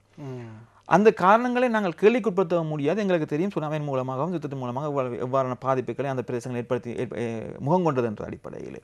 ஸோ அதுவும் ஒரு காரணமாக இருக்கின்றது. அதனால தான் சட்டத்தில் சொல்லப்படுகின்றதுன்னு சொன்னால் ஒவ்வொரு அரசாங்க நிறுவனங்களும் வந்து சட்டம் உருவாக்கப்பட்ட திகதியில் உடனடியாக அந்த காலப்பகுதியில் என்னென்ன விஷயங்கள் தங்களிடம் இருக்கின்றன்றதுக்கான ஒரு கட்டளை ஒன்றை உருவாக்க வேண்டும். அப்பொழுது அது உருவாக்கப்பட்டு விட்டால் பிறகு அந்த ரகசியமான தகவல்களை அளிப்பதற்கான வாய்ப்புகள் இல்லை. ஆனால் இன்றைக்கு வரைக்கும் அநேகமான நிறுவனங்களிலே அந்த கட்டளை உருவாக்கப்படவில்லை. அப்போ இன்றைக்கும் கூட சாத்தியக்கூறுகள் இருக்கின்றது அந்த தகவல்களை அளிப்பதற்கான. அளித்துவிட்டு இப்பொழுது அளிப்பதற்கு சரியான முறையிலே தொகுக்கப்பட்டால் அளிப்பது கஷ்டம். ஆனால் யுத்தத்துக்கு முன்னரான காலப்பகுதிகளே யுத்தத்தை காரணம் காட்டி அளிப்பது என்பது மிக இலகுவான விஷயம். ஸோ அவ்வாறான சந்தர்ப்பங்கள் காணப்படுகின்ற பொழுது மக்கள் மத்தியிலே தொடர்ச்சியாக நீங்களே பாருங்கள், மக்கள் மத்தியில் வருகின்ற பொழுது அந்த விவரங்கள் இல்லை இல்லை இல்லை என்று சொல்லப்படுகின்ற பொழுது அதை சரிபார்ப்பதற்கான வாய்ப்புகளும் இல்லாத போகின்ற பொழுது இதன் மூலமாக என்ன மாற்றம் வரப்படுகின்றது, இதன் மூலமாக எந்த விதமான நன்மையும் ஏற்படவில்லை என்ற அந்த காரணம் இருக்கின்ற பொழுது மக்கள் மத்தியிலே இது சம்பந்தமான ஆர்வமும் நம்பிக்கையும் அற்றுப்போகின்ற வாய்ப்புகள் காணப்படுகின்றது. அதன் காரணமாகத்தான் இந்த தொகுக்கப்பட வேண்டும் என்று சொல்லப்படுகின்ற செயற்பாடுகள் காணப்படுகின்றது. இவ்வாறான நடைமுறை சிக்கல்கள் மிக பரவலாக காணப்படுகின்றது கிராம மக்கள் மத்தியிலே. அடுத்தது வந்து எங்களுடைய சட்டத்தின் பிறகு அதன் பிறகு ஏற்படுத்தப்பட்ட ஆணைக்குழுவின் பிறகு ஏற்படுத்தப்பட்டது என்று சொன்னால் எங்களுடைய மக்கள் மத்தியிலே எந்த நிறுவனத்திலும் எந்த விஷயம் சம்பந்தமாக போக வேண்டும் என்று சொல்லப்படுகிற விழிப்புணர்வும் இல்லை. உதாரணமாக ஜிஎஸ்லிருந்து ஜனாதிபதி வரைக்கும் எத்தனையோ தொழிலாளர் அரசாங்க உத்தியோகத்தில் இருக்கிற நிறுவனங்கள் இருக்கின்றன, திணைக்களங்கள் இருக்கின்றன, சபைகள் இருக்கின்றன. பாமர மக்களுக்கு சரியான விவரங்கள் தெரியாது. அதன் காரணமாகத்தான் எங்களுடைய சட்டத்தின் கீழாக பிறகு ஏற்படுத்தப்பட்ட விதிமுறைகள் நடைமுறைகள் ஊடாக சொல்லப்பட்டிருக்கு என்னன்னு சொன்னால் பிள்ளையான ஒரு நிறுவனத்திடம் அந்த விண்ணப்பம் சமர்ப்பிக்கப்பட்டால், அதாவது ஒருவர் வந்து பிள்ளையான இடத்திலும் அந்த விதத்தை கொடுத்தால் 1 வார காலத்துக்குள் அந்த பிள்ளையான விண்ணப்பத்தை பெற்றுக்கொண்ட நிறுவனம் சரியான நிறுவனத்துக்கு அதை அனுப்பி வைக்க வேண்டும் என்று சொல்லியிருக்கிறார்கள். அதன் மூலமாக மக்களுடைய தேவைகளை இலகுவாக தீர்த்துக் கொள்வதற்காகவும் ஏற்படுகின்ற நேர விரயத்தை குறைப்பதற்காகவும். ஆனால் அந்த ஏற்பாடு இன்று வரைக்கும் இலங்கையிலே எந்த அளவுக்கு அமல்படுத்தப்பட்டிருக்கின்றது, நடைமுறைப்படுத்தப்பட்டிருக்கின்றது மிகப்பெரிய கேள்விக்குறியாக இருக்கின்றது. அது சம்பந்தமாக விளக்கம் என்னென்று சொன்னால், இந்த ஏற்பாடு அடிப்படையிலே ஆரம்பத்திலே சட்டத்திலே இல்லை. அதுக்கு பின்னர் ஆணைக்குழு தன்னுடைய நடைமுறைகள் மூலமாக, விதிகள் மூலமாக இதை உட்கொண்டது. ஸோ இது சம்பந்தமான போதுமான விளக்கம் இல்லை. உண்மையாக எக்ஸ் என்ற நிறுவனத்துக்கு போக வேண்டியது Y என்ற நிறுவனத்துக்கு மாறி போயிருந்தால், Y என்ற நிறுவனம் எனக்கு எழுத்து மூலமாக அறிவித்து விட்டு என் சார்பிலே அந்த விண்ணப்ப படிவத்தை எக்ஸ் நிறுவனத்துக்கு அனுப்பி வைக்க வேண்டும். அதன் மூலமாக காலதாமதங்களும் எனக்கு ஏற்படுகின்ற அசௌகரியங்களும் தவிர்க்கப்படும். ஆனால் என்னுடைய மாவட்ட மட்டங்களிலே போய் இது சம்பந்தமாக வேலை செய்கின்ற அடிப்படையில், மக்களோட கலந்துரையாடுகின்ற அடிப்படையிலே இதுவரைக்கும் அவ்வாறு நடைபெற்ற ஒரு சந்தர்ப்பம் கூட நான் இன்னும் நேரடியாக பார்க்கவில்லை. ஸோ அதுவும் ஒரு மிகவும் பாரதூரமான விளைவுகளை மக்கள் மத்தியில் ஏற்படுத்தி கொண்டிருக்கிறது. ஆக ஒரு விடயத்தை நாங்கள் நடைமுறைப்படுத்த வருகின்ற போது அதில் இருக்கின்ற சிக்கல்கள், சவால்கள் அதிகமாகவே இருக்கின்றது. ஆனால் அந்த சிக்கல்கள், சவால்கள் இருக்கின்றது என்பதற்காக இவ்வாறான ஒரு நல்ல விடயத்தில் நாங்கள் பின்வாங்குவது என்பதும் ஒரு பொருத்தமற்ற விடயமாக இருக்கின்றது. அரசாங்கம் தயாராக இருக்கின்றது பிள்ளைகளை சரி செய்து கொண்டு, சட்டத்தில் இருக்கின்ற குறைகள் எதுவும் இருந்தால் அவற்றையும் சரி செய்து கொண்டு, இந்த அதிகாரிகள் இணைப்பதில் அந்த விடயங்களை செய்து கொண்டு போவதற்கு அரசாங்கம் மும்முரமாக இருக்கின்றது. இந்த செயற்பாடுகளை பார்க்கின்ற போது தெளிவாக தெரிகின்றது. ஆனால் அதிகாரிகள் மட்டத்தில் அல்லது நிறுவனங்கள் மட்டத்தில் இன்னும் நீங்கள் குறிப்பிட்டது போல பல விடயங்கள், மாற்றங்கள் கொண்டு வரப்பட வேண்டும். என்ன எதுவாக இருந்தாலும் கேள்வி கேட்கப்படும் என்ற ஒரு நிலை இருக்கின்ற போது பிழைகள், தவறுகள் நடப்பதற்கான வாய்ப்புகள் குறைவாகவே இருக்கு. அது பற்றி இறுதியாக குறிப்பிட்டு நாங்கள் நிகழ்ச்சியை நிறைவு செய்யலாம். சிக்கல்னு சொன்னால், நீங்கள் சொன்னது போலவே நாங்கள் இலங்கை முழுவதும் நீங்கள் பார்த்தீங்கன்னு சொன்னால் முறைப்பாடு பெட்டிகள் இருக்கு. ஒவ்வொருத்தரும் கேட்க வேண்டியது என்னுடைய வாழ்க்கை காலத்தில் எத்தனை முறைப்பாட்டு பெட்டியில் எத்தனை முறைப்பாட்டை நான் போட்டிருக்கிறேன். நாங்கள் முறைப்பட்டு கொண்டே இருப்போம் தினமும். ஆனால் ஒரு முறைப்பாட்டு பெட்டியில் கூட முறைப்பாட்டை போட்டோம்னு சொல்லி பார்க்கின்ற பொழுது விரல் விட்டு எண்ணக்கூடியதாக தான் இருக்கும். அதே மாதிரி இந்த சட்டம் இருக்கின்றதுன்றதுக்காக எங்களுடைய தேவைகளை ஒரு காலம் நிறைவு செய்யாது. நாங்கள் கேள்வி கேட்க வேண்டும். நீங்கள் சொன்னது போல கேள்வி கேட்டு என்ன ஆகப் போகின்றது என்று சொல்லப்படுகின்ற அந்த விஷயத்தை பயன்படுத்தி சட்டம் என்ன நோக்கத்துக்காக உருவாக்கப்பட்டதுன்றதை நாங்கள் மழுங்கடிக்கக்கூடாது. அந்த நோக்கத்தை நாங்கள் மழுங்கடிக்கக்கூடாது. அதன் காரணமாக உதாரணமாக சொல்வதாக இருந்தால், நான் முதலே சொன்னது போல ஒரு திரைப்படம் பார்ப்பதற்கு இன்று டிக்கெட் கிடைக்கவில்லை என்று சொன்னால், நாளைக்கு வருவதற்கு தயாராக இருக்கின்ற நாங்கள் என்னுடைய வாழ்க்கை, என்னுடைய உரிமை, என்னுடைய சுதந்திரம், என்னுடைய நாடு, என்னுடைய சமூகம் என்று சொல்லி பார்க்கின்ற பொழுது அதற்காக நான் தொடர்ச்சியாக முயற்சி செய்ய மாட்டேன் என்று சொல்கின்ற பொழுது எதையும் நாங்கள் மாற்ற முடியாது. என்னுடைய தந்தையார் அடிக்கடி சொல்வது போல, குதிரையை குளத்துக்கு கொண்டு போக வேண்டும், குதிரை தான் தண்ணியை குடிக்க முடியும்னு சொல்லி. நான் குதிரைக்காக தண்ணி குடிக்க முடியாதுன்னு சொல்லி எவ்வளவோ போராட்டங்கள் இப்போ 95ஆம் ஆண்டிலிருந்து 2016ஆம் ஆண்டு வரைக்கும் எத்தனையோ பேருடைய முயற்சியின் காரணமாக நாங்கள் இந்த சட்டத்தை உலகத்திலேயே 3வது தரவரிசையில் இருக்கின்ற சட்டத்தை நாங்கள் கொண்டு சேர்த்திருக்கின்றோம். இதை நாங்கள் பயன்படுத்த வேண்டிய பொறுப்பு எங்களுக்கு இருக்கின்றது. பொறுப்பு எங்களுக்கு இருக்கின்ற பொழுது அந்த பொறுப்பை செய்யாமல் விட்டுவிட்டு அரசாங்கத்திலே குறைபாடு இருக்கின்றது, அரசாங்கத்திலே ஊழல் இருக்கின்றது, அரசாங்கம் மந்தகதியிலே செயல்படுகின்றது என்று தொடர்ச்சியாக குறைபட்டு கொண்டிருப்பதிலே எந்த விதமான பியோசமும் இல்லை. அதனால் நான் தனிப்பட்ட ரீதியில் மக்களுக்கு சொல்வது என்னவென்று சொன்னால், அனுமதி பத்திரம் இலவசம், பொறிமுறை மிக மிக இலகுவானது. உங்களுக்கு தேவையான சகல வசதிகளையும் சட்டத்தின் மூலமாக இலங்கை ஏற்படுத்தி கொடுத்திருக்கின்றது. அதற்கு பின்னரும் நாங்கள் தயங்கி கொண்டு இந்த ஜனநாயக பொறிமுறையில் என்னை உள்வாங்க மறுத்து கொண்டு அதன் பின்னர் குறை சொல்வது என்பது எந்த விதத்தில் நியாயமானது என்பதை நாங்கள் ஒவ்வொருத்தரும் எங்களை கேட்டுக்கொள்ள வேண்டும். அந்த கேள்வியை நாங்கள் கேட்கின்ற பொழுதுதான், அந்த கேள்வியுடன் நாங்கள் ஆரம்பிக்க வேண்டும். இந்த தகவல் உரிமை சட்டத்தினுடைய சம்பந்தத்தை பயன்படுத்தி அரசாங்கத்தை கேள்வி கேட்பதை. அதுதான் எங்களுடைய இந்த சட்டத்தினுடைய அடிப்படை நோக்கம். ஆக அந்த அடிப்படை நோக்கத்தை அடைவதற்கு இன்னும் எத்தனை காலம் எடுக்கும் என்று உறுதியாக கூற முடியாது. ஆனால் அந்த அடிப்படை நோக்கம் அடையப்படும் வரை நிச்சயமாக உங்களை போன்றவர்களுடைய செயற்பாடுகள் தொடர்ச்சியாக நடைமுறையில் இருக்க வேண்டும். ஏனென்றால் உங்களை போன்றவர்களுடைய செயற்பாடுகளின் மூலமாக அரசாங்கத்துக்கும் அழுத்தம் கொடுக்கப்படும், அதைவிட மக்களுக்கும் இது சம்பந்தமான அழுத்தம் கொடுக்கப்படும். இந்த நிகழ்ச்சிக்கு வருகை தந்தமைக்கு சட்டத்தரணி ஐங்கரன் அவர்களுக்கு எங்களுடைய நன்றி. நன்றி.